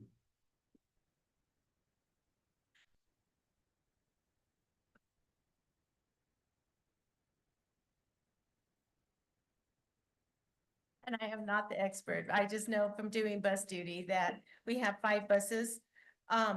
And I believe it's only one that goes, and they have between 20 to 30 kids, depending on the day or activities. There's one bus that has maybe 15 kids, so it's very limited. The biggest one that we had in the past was the ones that drove around here locally. So do you happen to know, does the same bus take kids to Valencia Elementary and then go on to RGE, or do you know that? I'd have to think. Randy does RGE and he does the high school.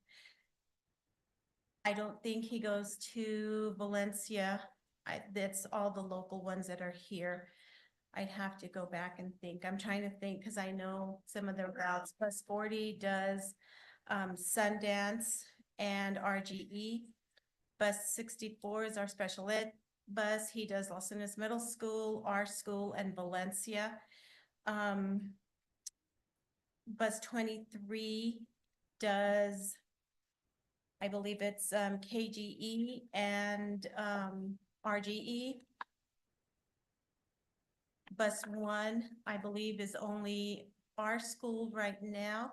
Bus 23 is another one that does, I think that's another one that does part of Meadow Lake area because she drives the high school area. So I just know because I've been doing it for 11 years in the bus area. So I kind of know the bus drivers and their routes because we talk and get those kids on the bus. All right, appreciate that. So that would be another interesting piece of data to find out, but the issue of space in the building, it seems like that's sort of the deal breaker on this at the moment. And I'd be interested if we could get a more detailed presentation by Tiffany regarding that Ann Parish, the plan, the timeline, and all of that at a future time. And you know, are we doing it like we're doing Peralta, or you know, building and housing? You know, how are we doing it? Mr. Are we gonna Vickers. just tear wings out and rebuild them, or what? Mr. Vickers, members of the board, we don't have that answer at this moment. Currently, where we're at with the Ann Parish Award is we will be, that will be presented to the PSCOC. Possibly, we're hoping for the June meeting. And from there, if it is approved for design funding, that would give us a better timeframe.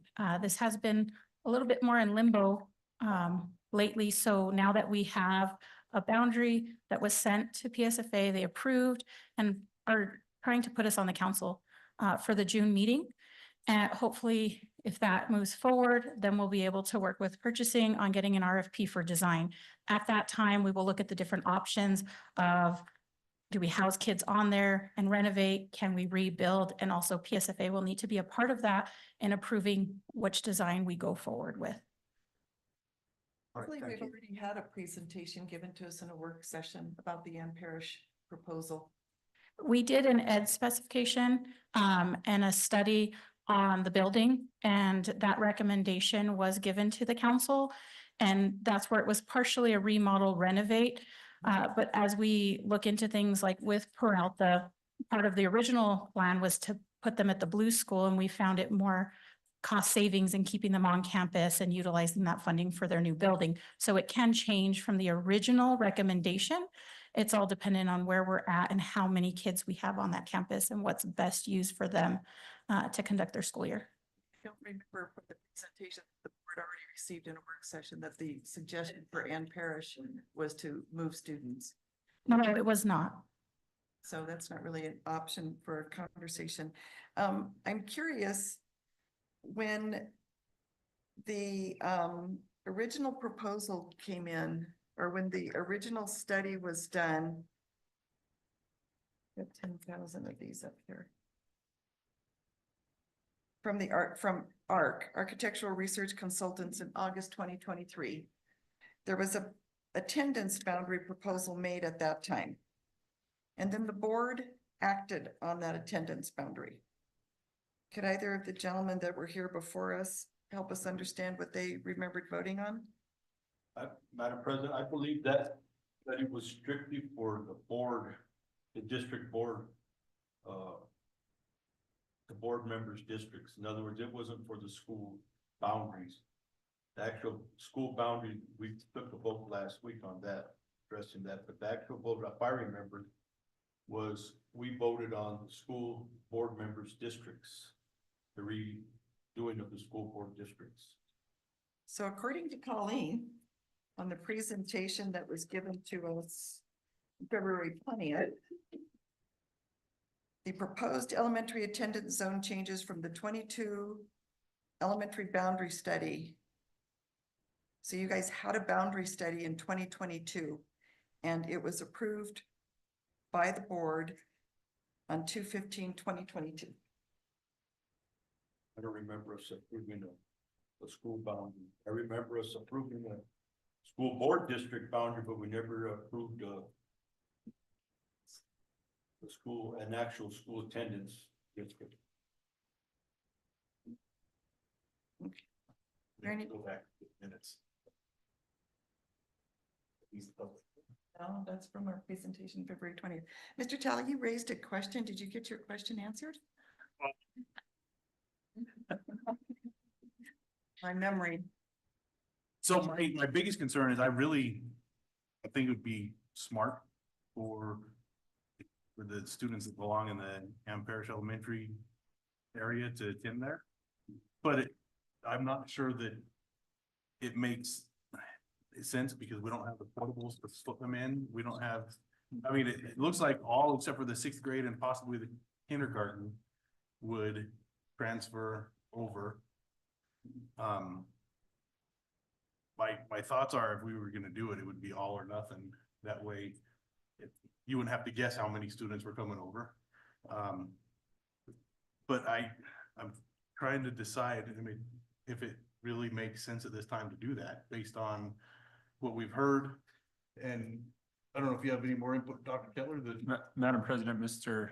Talley, so the discussion that Mr. Seiss and I had 40 students, not 55, so we need to verify some numbers. Because we have a little bit of a discrepancy with Colleen, and then I think even a little bit of discrepancy from what Ms. Begay said. In terms of the bus routes, Mr. Vickers, LLE and RGE are on the same tier, so they would not those students would not be riding the same bus down from Meadow Lake because they couldn't be dropped off at two different sites at the same time. So they will be they're on different buses. Typically, it's a high school route, then picks up a group of students for an elementary in that next tier. So, I don't know if I answered your question, Mr. Talley. So I guess my question really is does it make sense for those students that are in the Ann Parish area to go to Ann Parish as opposed to RGE? Eventually that's gonna happen anyway, right? I mean, that was Correct. something that was voted upon. But does it make sense to do that now? Does it help with? Mr. Talley, in my opinion, if, for example, the kindergarten student that Ms. Campbell spoke of, who went to register at Ann Parish but couldn't because they currently are zoned to go to RGE, but the parent would like for them to start in kindergarten, it would make sense to let them start at Ann Parish now, knowing that they're going to be there through sixth grade, and then they can develop their friendships and be closer to home, et cetera, et cetera. I don't know how many students that affects. It sounds like there's a mixed bag, so to speak, of what parents would prefer, whether it's forced or choice. And so Mr. Vickers' point of surveying or getting some input maybe is wise. My only concern about that is the timeline. The timeline, absolutely. And Madam President, I was thinking like we had discussed before, like, I mean, Mr. Vickers even mentioned, what if we can just volunteer that waive the restrictions of people having to come down if they want to go, they're allowed to go to Ann Parish now. And I think I At said any that grade level. 15 minutes ago. You did. Am I talking to myself? Yeah, I think I said that about 15 minutes ago. And I was just thinking of the administrators there being able to plan appropriately. However, Dr. Kettler brings up a good point that there are students that will, if we don't, they are gonna end up going to RGE for a year or two, and then they're gonna be transferred over to Ann Parish. So I guess my motion, I would make a motion at this time after all this discussion. I would make a motion that the students who start kindergarten next year that live in the Ann Parish Elementary area not only be allowed, but that be their assigned school to attend. Those that have family of the new kindergartners also be allowed to attend the Ann Parish. That way it makes sense for those families logistically. But unless we do that and don't allow the other ones, I don't know how the administrators are gonna plan for who's coming. So to sum it up, my motion is to allow the kindergartners, the incoming kindergartners and their families to go to Ann Parish as opposed to RGE. On a voluntary basis. Not on a voluntary basis. I want the administrators to be able to plan accordingly. Okay, so not allow, but mandate. I'm Yes. trying to get the motion, Yes. the wording of the motion correct. Mandate, your motion, Mr. Talley, is to mandate all kindergarten ready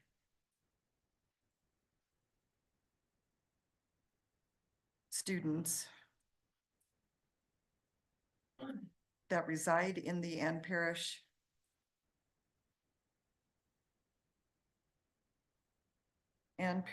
school community, but are currently zoned for the RGE school, for RGE, be assigned to Ann Parish. Correct.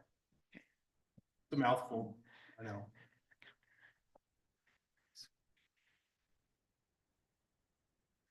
Do I have a second? Second. Is there any discussion? Is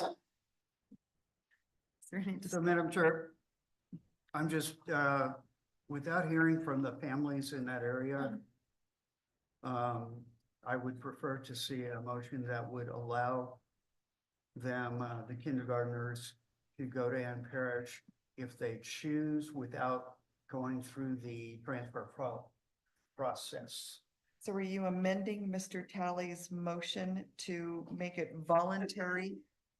That's what I would move, because there might be older kids in the same family that already are in RGE. I don't know, but So my motion included family of the enrolled kindergartners.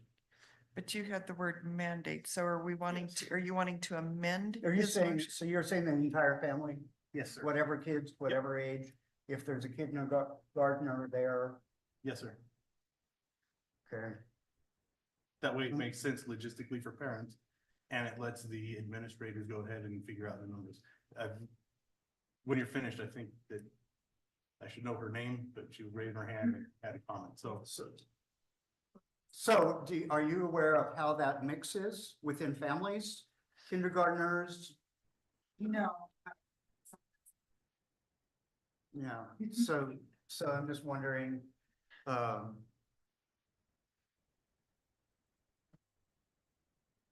I don't know that we need to make that decision tonight, but I'd certainly like to have a little more information and hear from the people affected by it.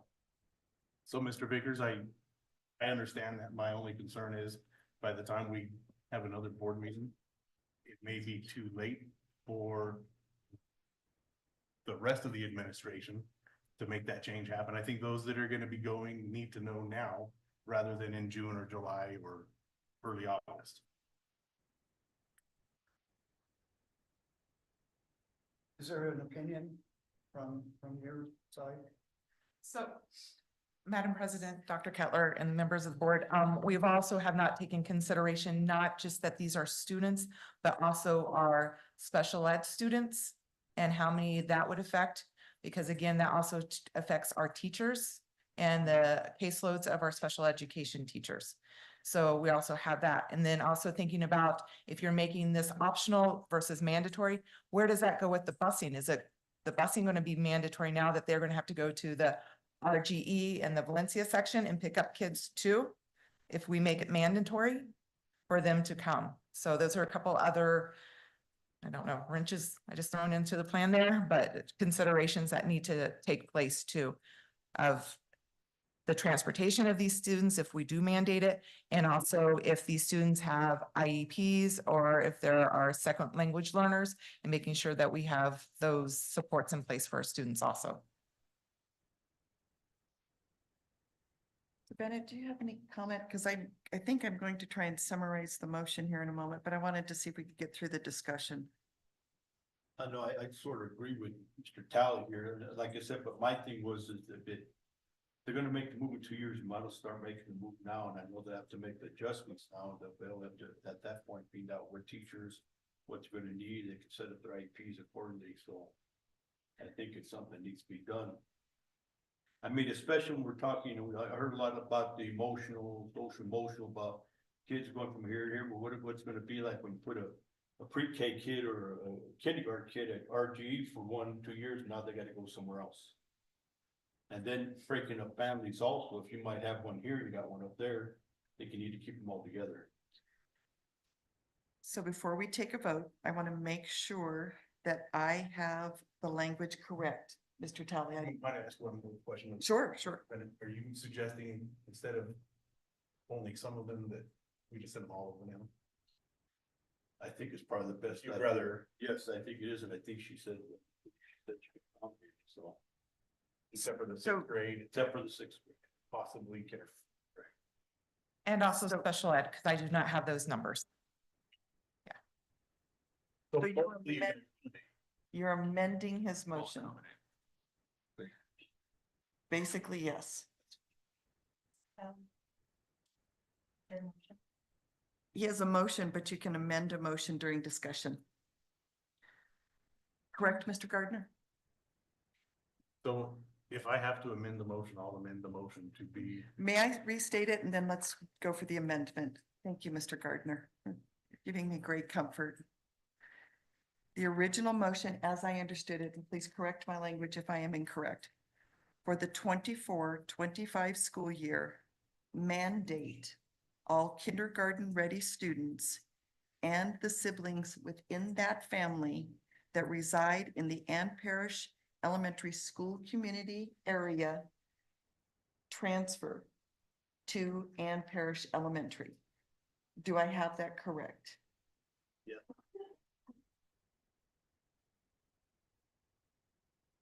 Mr. Bennett, did you wish to amend that motion? So that one. So, And you're okay with that one? so that's only for what? So I was just I was making him aware that that's not for all students, just kindergartner and their families, and he agrees that that motion is acceptable. All kindergarten ready students and the siblings in that Yeah. family that reside in the Ann Parish Elementary School community transfer to Ann Parish Elementary. Yes. It will stand with that. You will stand with that motion. So there is not an amendment to that motion. Is there any other discussion? I just want to say, I'm not going to support that because I feel like we don't have enough buy-in, we don't have enough communication with the families we're going to be affecting. And I'm not prepared to make that move at this point. Okay, any other discussion before I call for the vote? So I would be curious to hear Dr. Kettler's opinion on that motion, because he's the one that's gonna have to live with it. President Osowski, Mr. Talley, members of the board. I do believe that would be in the best interest of new students to start at the school they will be at eventually. I am comfortable with your motion and we will make that work. However, I do believe the flexibility for some families if I have a student who's going into kindergarten and I have one in sixth grade, personally speaking, as a parent, I would take my sixth grader to finish his last year at RGE, just so he could finish with his friends, while putting my kindergartner in at the new school so they can develop those relationships. So to answer your question, I guess what I'm saying is yes, mandated kindergarten, but option if there's other members, siblings in that family to finish or to attend RGE next year. With knowing that they're going to get forced over to Ann Parish. So Dr. Kettler, if we mandate it and they still, I mean, right now, if I wanted to transfer my son to another district or another school in the district, and as long as I'm providing that transportation, I'm allowed to do that, as long as there's room. As long as there's room, correct? Okay, so I believe that there's still room at RGE, because we're taking them out of RGE. So I think that would allow the parents the flexibility to. So they could have, Mr. Talley, if I understand correctly, we were saying we mandate the moves, and then any parents that wish to complete RG or send their student to RGE next year would need to apply for a transfer. I know that's gonna back to RGE. make a number of parents upset, but it's gonna get the process going sooner and hopefully help the other administrators prepare better for coming school. So with that discussion, has this motion changed? No, it's not changed. It's information for everybody.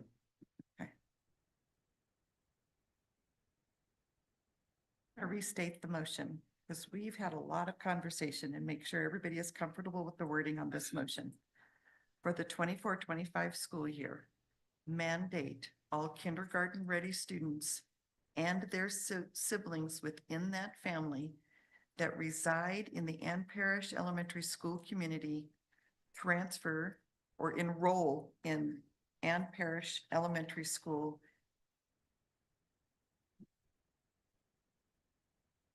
correct? Yes. Correct. Gardner, is that correct? Madam Chair, Yes, yes, sir. was the discussion regarding giving parents with older siblings the option to continue those siblings at RGE? That has been some side conversation that could be an amendment to the motion.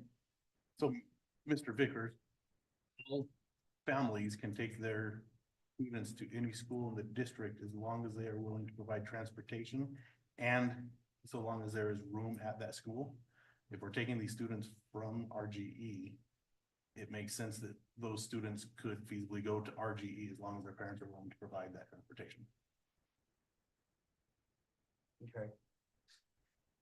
To rephrase that. We So do have if an. we in-district- added a sentence saying, parents would have the option priority to keep their older siblings at RGE if they so choose.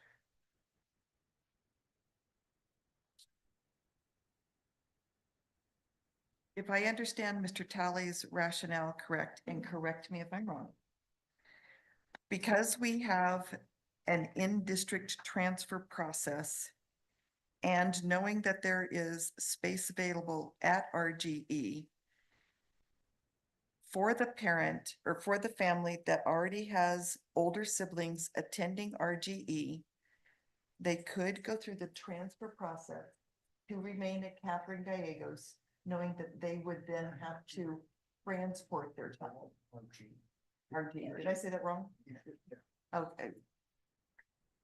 RGE, I apologize. That's your rationale, correct? That is my rationale. I see someone's hand waving again. Yes, ma'am.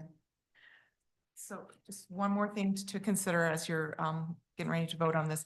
Ann Parish does not offer an after-school program at this time or a before-school program. Will it offer an after-school program or before-school program in a couple of years when they're gonna be going there anyway? I don't know. That would, maybe you can address that. Dr.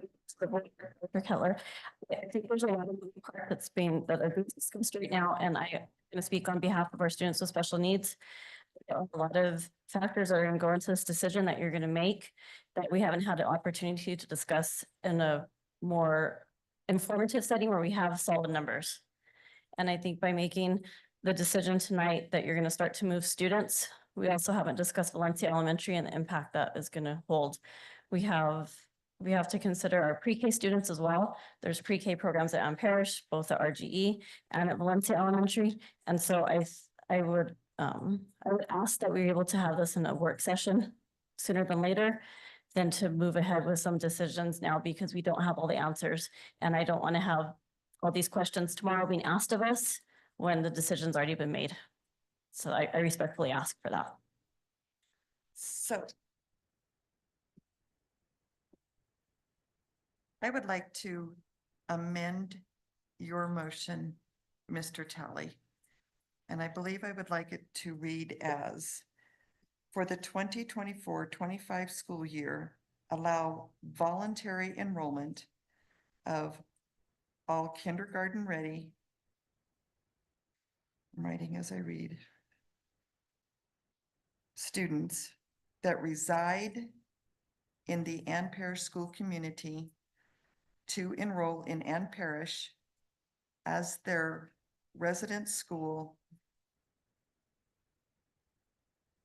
effective if this passes.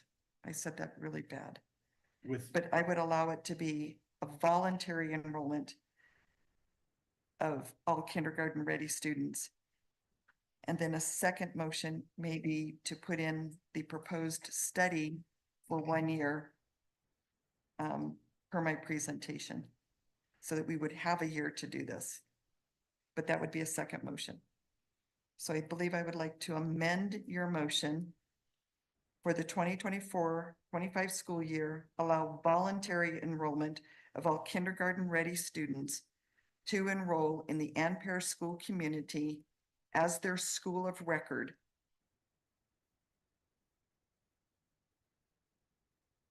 That may have been previously assigned to the RGE attendance boundary. Can we add their siblings to that as well? Voluntary? Yes. I would be willing to amend it to say that. So for the 24-25 school year, allow voluntary enrollment of all kindergarten ready students and their siblings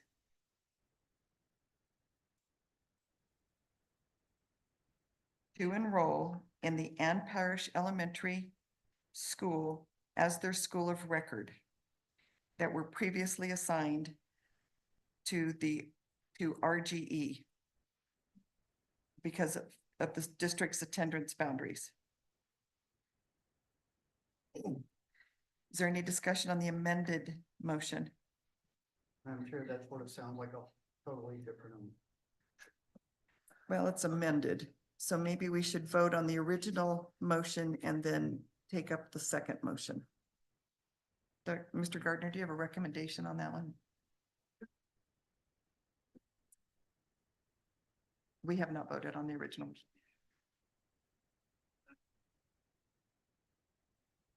Thank you, Mr. Gardner.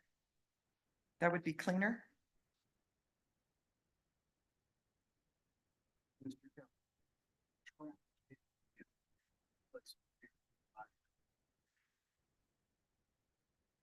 What's in your court, sir?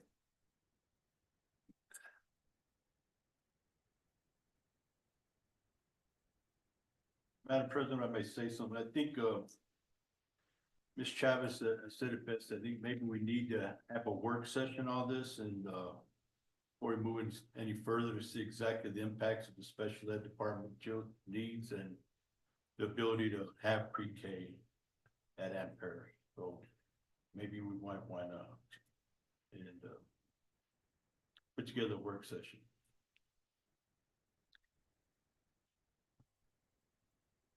Madam President, members of the board, the proposed new boundary for Ann Parish, once construction is complete, includes students who currently go to Valencia Elementary. So what I'm hearing is leaving those in the motion that you all are making is leaving those students alone that go to Valencia Elementary and only impacting RGE students. Is that correct? That is correct. We would worry about the Valencia Elementary in a different motion or at a different time. So, Mr. Talley, again, do you wish to retract the motion or would you like us to take a vote on the motion?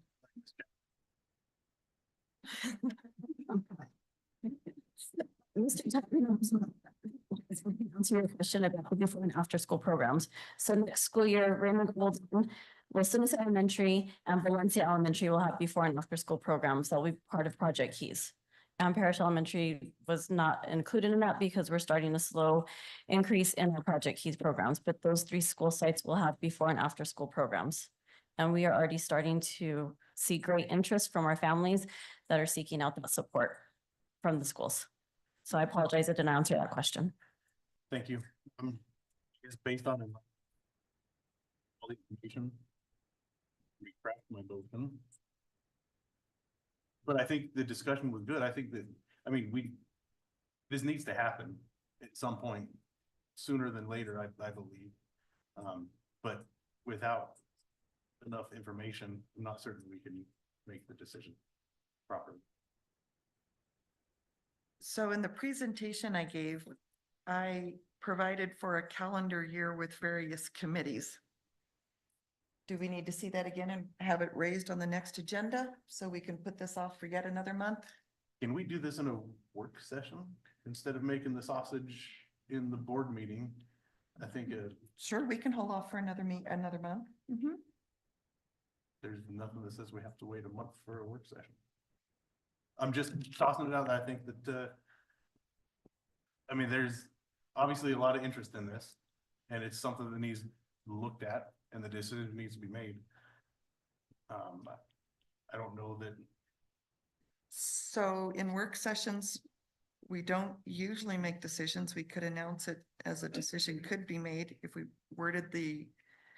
We could get the information pertinent. Right. The decision.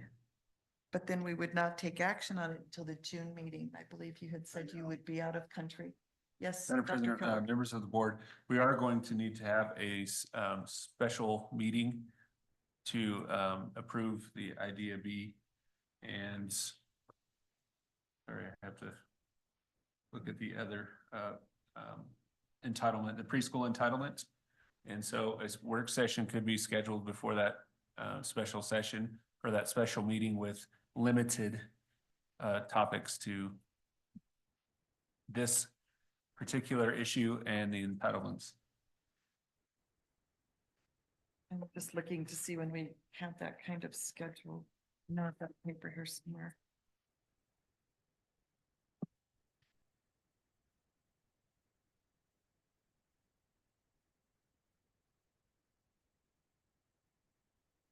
Do we have that date, Dr. Cutler?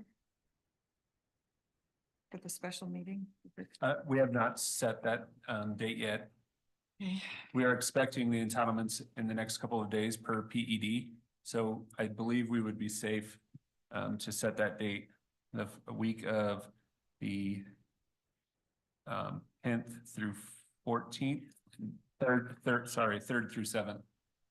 June 3 through 7?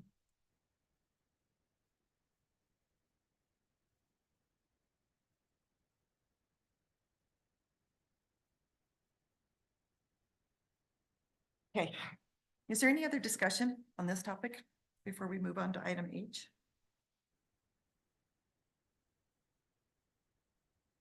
Okay. Item H. I never thought I would be so happy to see a presentation about the budget. Ever.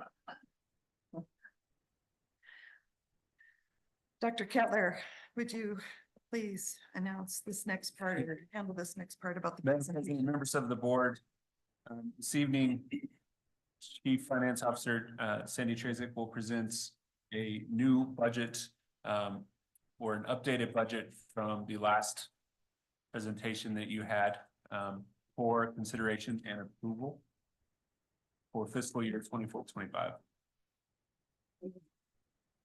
Okay, Madam President, members of the board, Superintendent Dr. Kettler.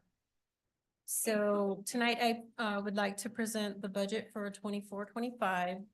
The operational, this budget has been, as we know, worked and reworked in hopes for an agreement for approval tonight.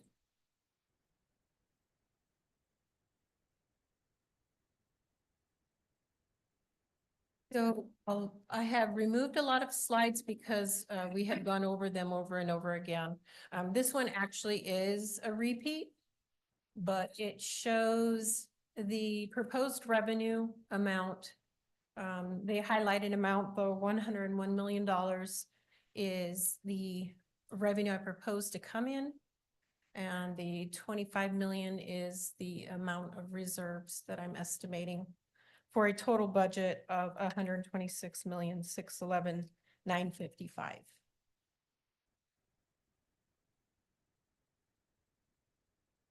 Again, the important notes, I'm still trying to be transparent to make you aware that we still would be cutting into the reserves in operational, estimating that to be 4,865,368. Therefore, future changes may be necessary depending on the financial unit value. We will continue to look for grants and other revenue sources for expenses. However, if the revenue does not change, which i.e. the final unit value, cash reserves would still remain high, but cutting into cash is not sustainable. So just want to make sure you are aware. I believe earlier, some ideas have been expressed by our superintendent at the budget workshops.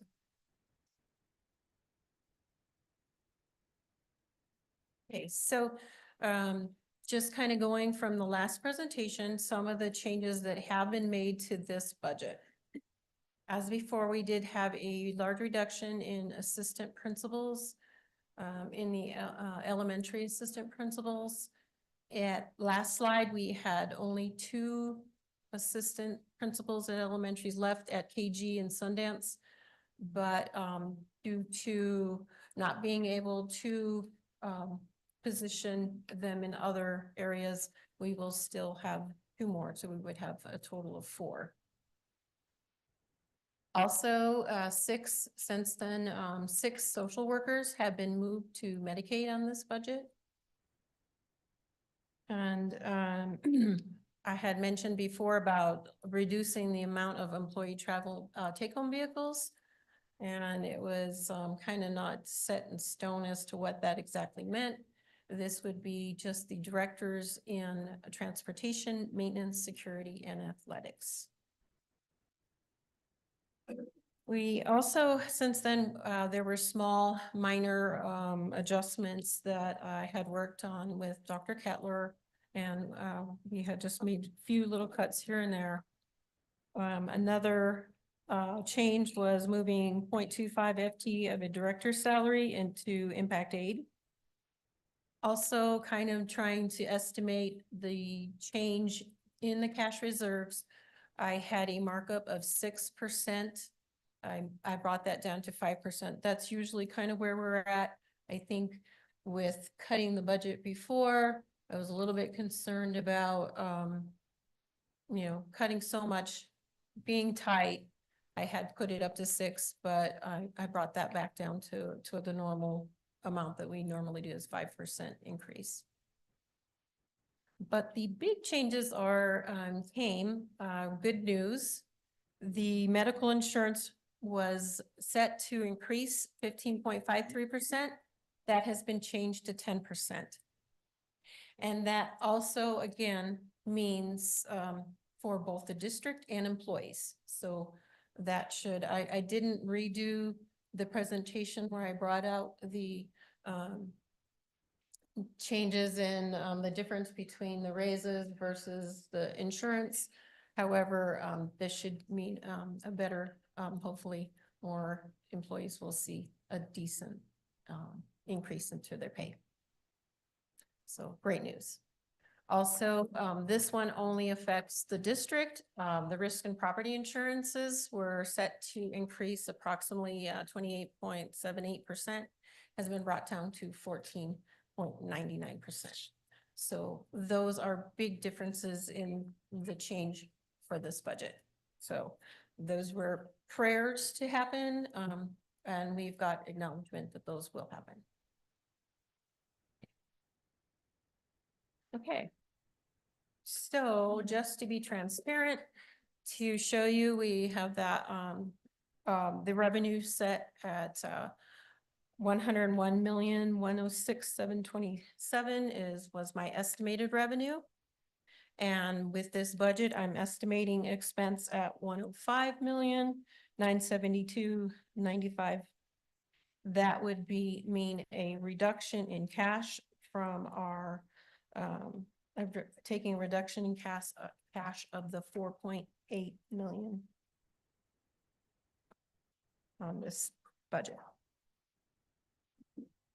With that cut, showing our cash reserves, this is looking at comparing our 20% of our SEG revenue in this year and comparing it with the 4.8 cut. Taking it from the estimated 25 million would leave us with 20,639,860, which is a 20.58%. So, also just kind of noting ahead at the bottom, I believe Mr. Talley had mentioned, had asked about the last cash sweep being at 2017, 1.2 million was taken and we were at 22%. Okay. Now I have added in the budget our reserves, cash reserves into this budget, and you can see a visual pie chart of the different functions, how they fall, and you can see the largest under the direct instruction. That's a visual, but actual dollar amounts are on the next slide. Shows you dollar amounts. And so the first, well, it's actually the third column has what I have budgeted for 24-25 with the dollar amounts, and then the percentages of that budget are in the next column. I believe Mr. Vickers asked last time for a comparison of where it was at last year. And so last year at this time, those are the percentages for the 23-24 budget. So you can get an idea of the differences. And that is all I have prepared in this. So do you have any questions on what I have at this point? Mr. Vickers, are there any questions? No, I just want to thank you for sharpening your pencil and putting up with us, and you've done a great job. And thank you very much. Mrs. Otero? No questions, thank you. Mr. Ben? I have any questions? Thank you for your work, all the team that did put it together. Mr. Tally? I have 0 questions. I have a comment. I gave Dr. Kettler and his team a hard challenge last time that I would support a budget where the board ponied up 4.9 million. You cut 4.3 and you did that. And I know it was difficult and it hasn't been easy. And I know that we probably have a dartboard with my face right in the middle of it, and I appreciate that as well. My biggest concern was that we demonstrate to our community fiscal responsibility and awareness, especially when we're going to be asking for another review of 3 mil levy. So thank you all sincerely for your work. I know it wasn't easy and I appreciate it. I would stand for a motion to approve the proposed budget as presented tonight. Dr. Witowski, Yes, sir. I would motion, or I would move that we approve this budget as proposed with an addition. Earlier, Mr. McKinney suggested that the 5 APs would be roughly $500,000. That is about 0.58%, not exactly, but just kind of guessing roughly. That would leave us at almost exactly 20% cash reserves. And I think that would be acceptable.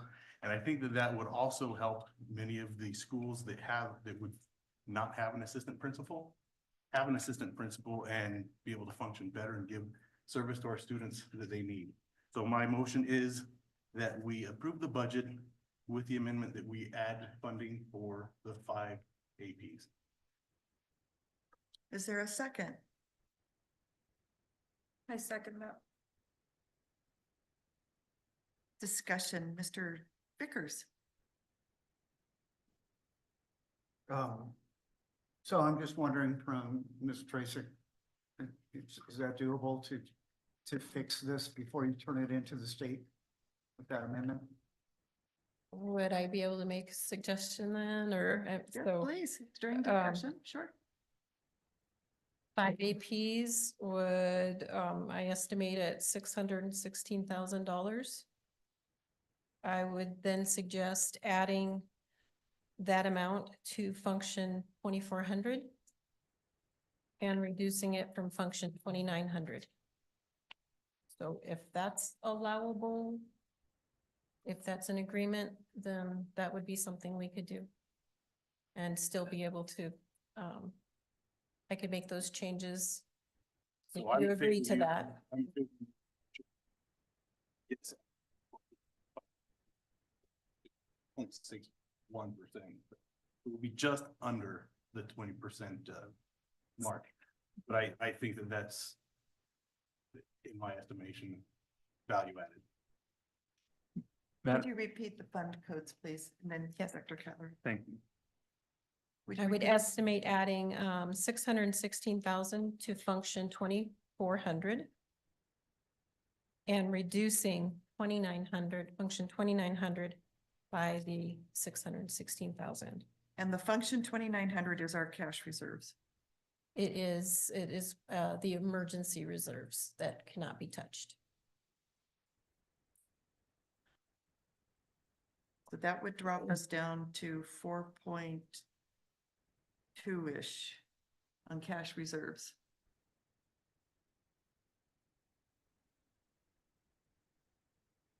We would still have more in cash reserves, but that is just the portion that is set as emergency that cannot be touched. Normally, that's, we budget normally just like 1 million or 2 million in that amount, so there is a lot more access in there as it is. Thanks. Is there any other discussion? Mr. Bennett? Do you have any questions? No, I think it's not good. Dr. Kettler, you had a comment? For the recommendation by Ms. Trazik, I had just done some quick math. And for her comment, if we were going to then have a reduction of cash of 5.481368 million. Which takes reserves to $23,860, which is a percentage of 19.96. So depending on how you round, you're at 20 still. Would you repeat the number? Oh. The 20 million what? Or what is it? 20,023,860 is what would be left in cash reserves. Are we ready for a vote? Is there any other discussion?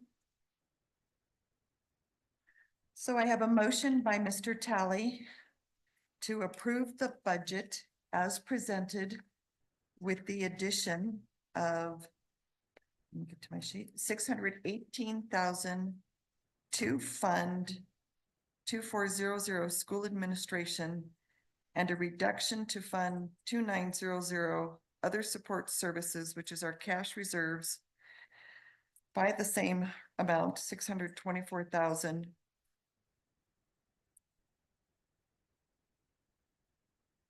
So I'm going to call for a vote. Mr. Vickers, Yes. Mrs. Otero, Yes. Mr. Talley, Yes. Mr. Bennett, Yes. and I vote yes.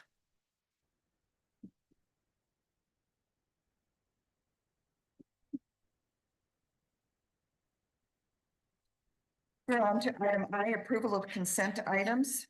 I would stand for a motion regarding the consent items.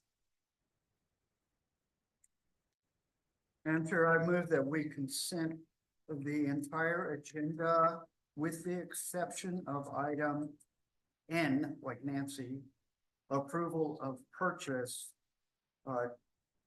Chalmers Ford for district fleet vehicles, 11,000 operation.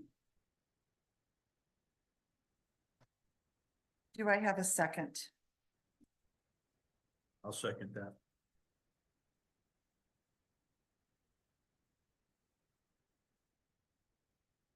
Mr. Vickers has moved and Mr. Bennett has seconded to approve all of the action items. And I will list those for the record. Item J, the approval of minutes, items number 1 and 2. Item K, approval of the Los Lunas Schools NEA Los Lunas collective bargaining agreements for the certified and separately the educational support professionals collective bargaining agreements. Item M, the finance committee items, numbers 1, sub items I through V.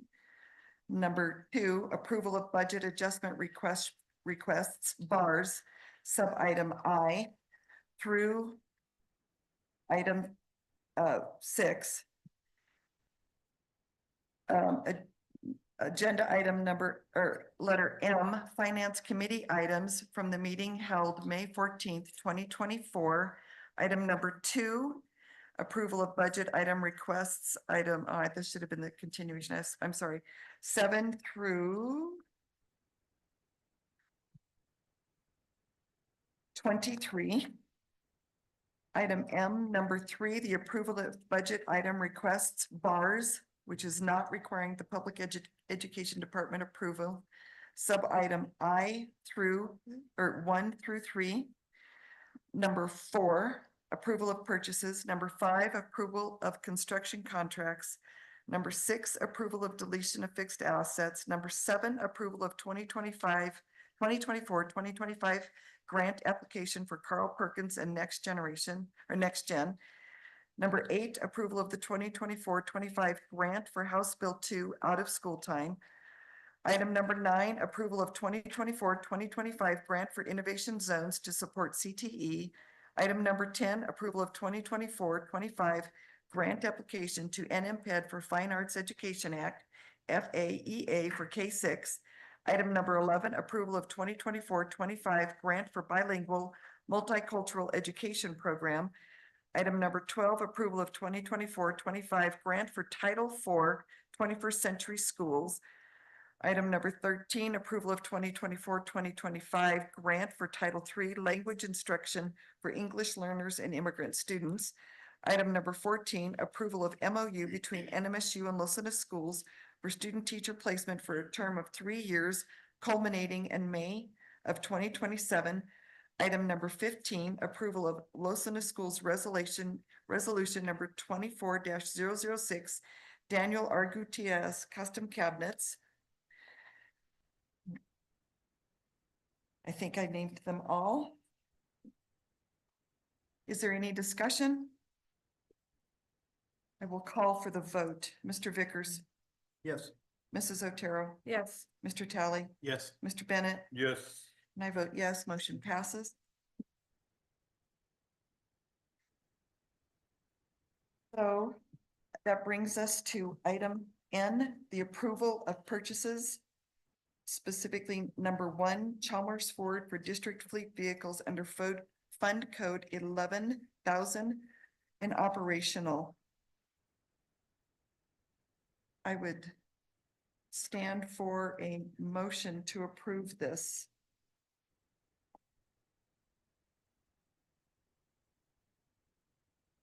I move that we approve,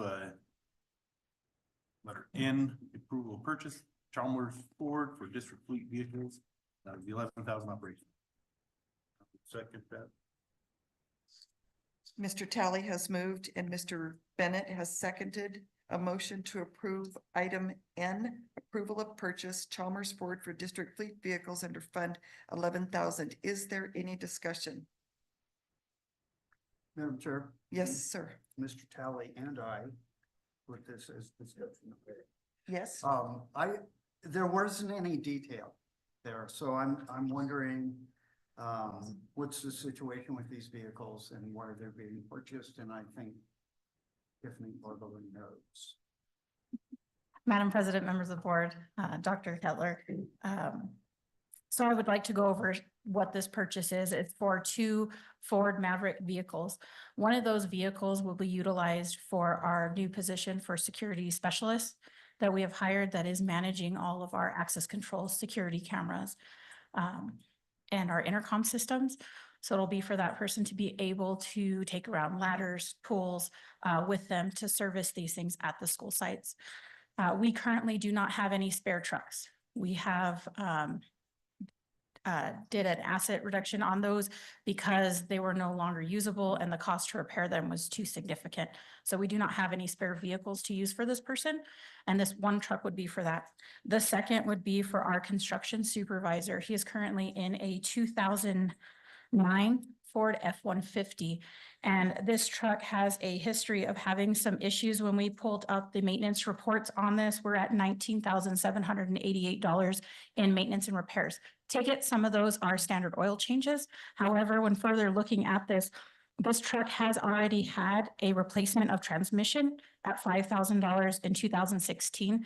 It has also had power control modulars, replacement of VCT phasers, solenoids. That cost us around $4,000. Those are all issues that we are having with this truck at this time. And being that we do not have a spare, we don't feel it's in best interest to put another possibly more than $10,000 into a truck that is at 138,000 miles.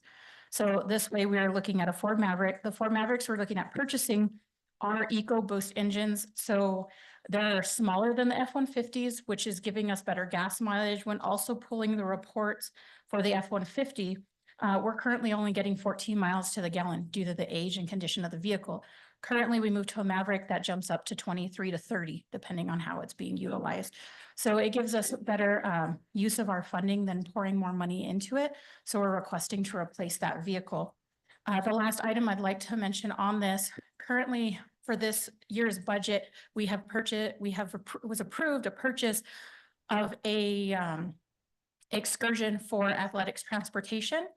And that vehicle is not being produced yet due to a shortage of parts. So it's gonna fall under next year's budget. And to avoid having to buy so much vehicles this year, we're gonna utilize the money budgeted for vehicles to buy the 2 Mavericks rather than waiting to next year. And lastly, these Mavericks are on the lot and they're being held for us should they be approved. So we don't have to wait for production of a vehicle and we can utilize this year's budget and not dive into next year's. And the excursion will be in next year's as it gets put on the assembly line. So those are some of the reasons we decided to bring this now rather than next year. Appreciate that. Thank you. Are there any other questions, Mrs. Otero? No, thank you. Mr. Denny? Mr. Tally? So I just wanted to clarify that. Thank you for the information. One of those trucks is to replace an old truck that is on its last leg. Yes. The other truck, is it replacing a fleet vehicle or is it brand new to the fleet? It's brand new to the fleet due to the new position that the district has created. Is there any other discussion? I will call for a vote on the motion for item N, approval of purchase for 2 vehicles from Chalmers Ford for district fleet vehicles under the operational fund, 11,000. Mr. Vickers, how do you vote? Yes. Mrs. Otero? Yes.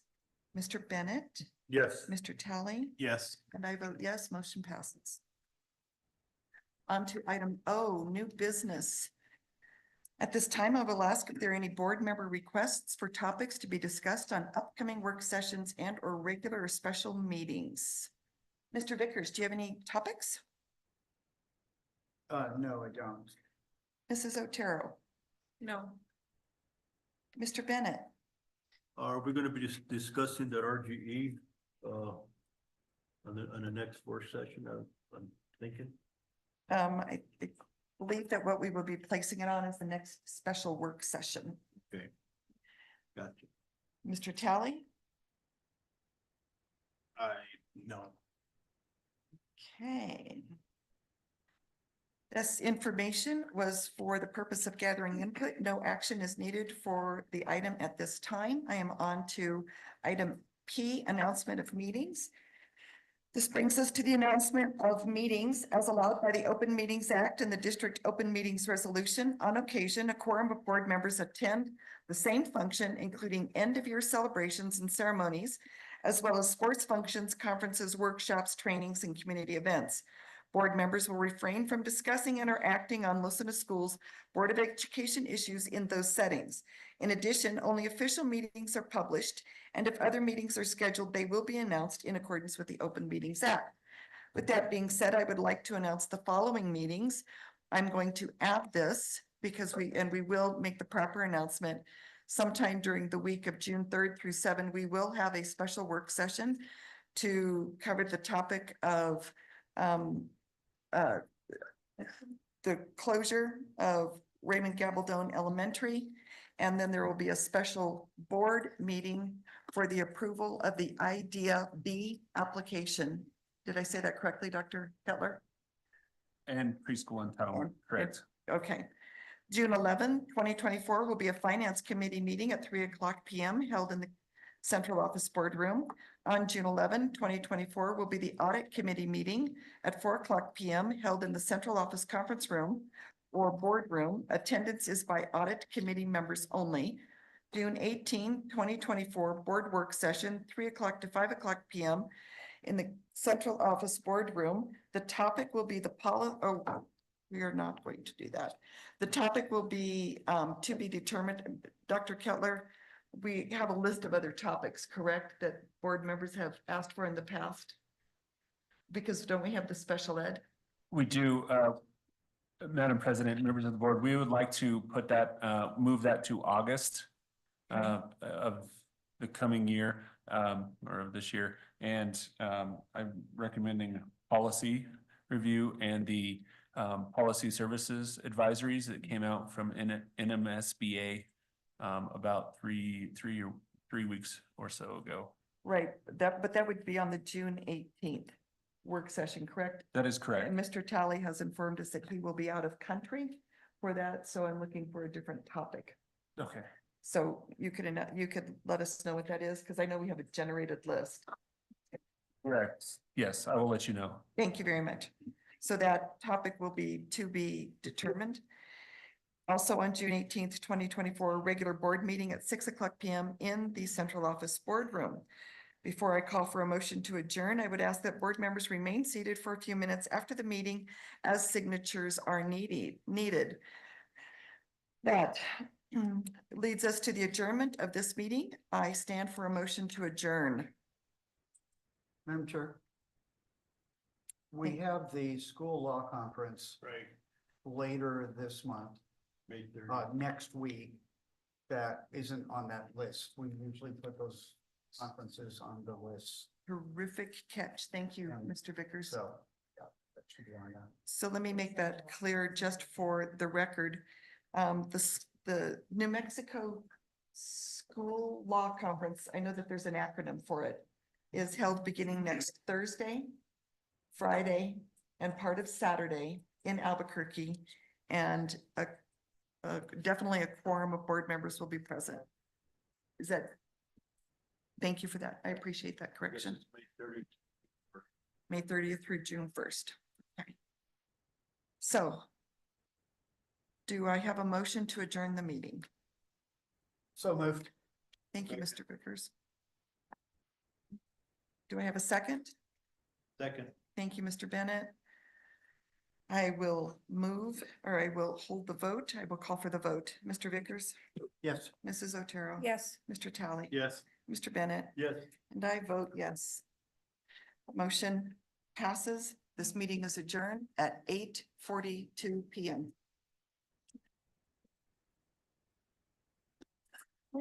And Oh.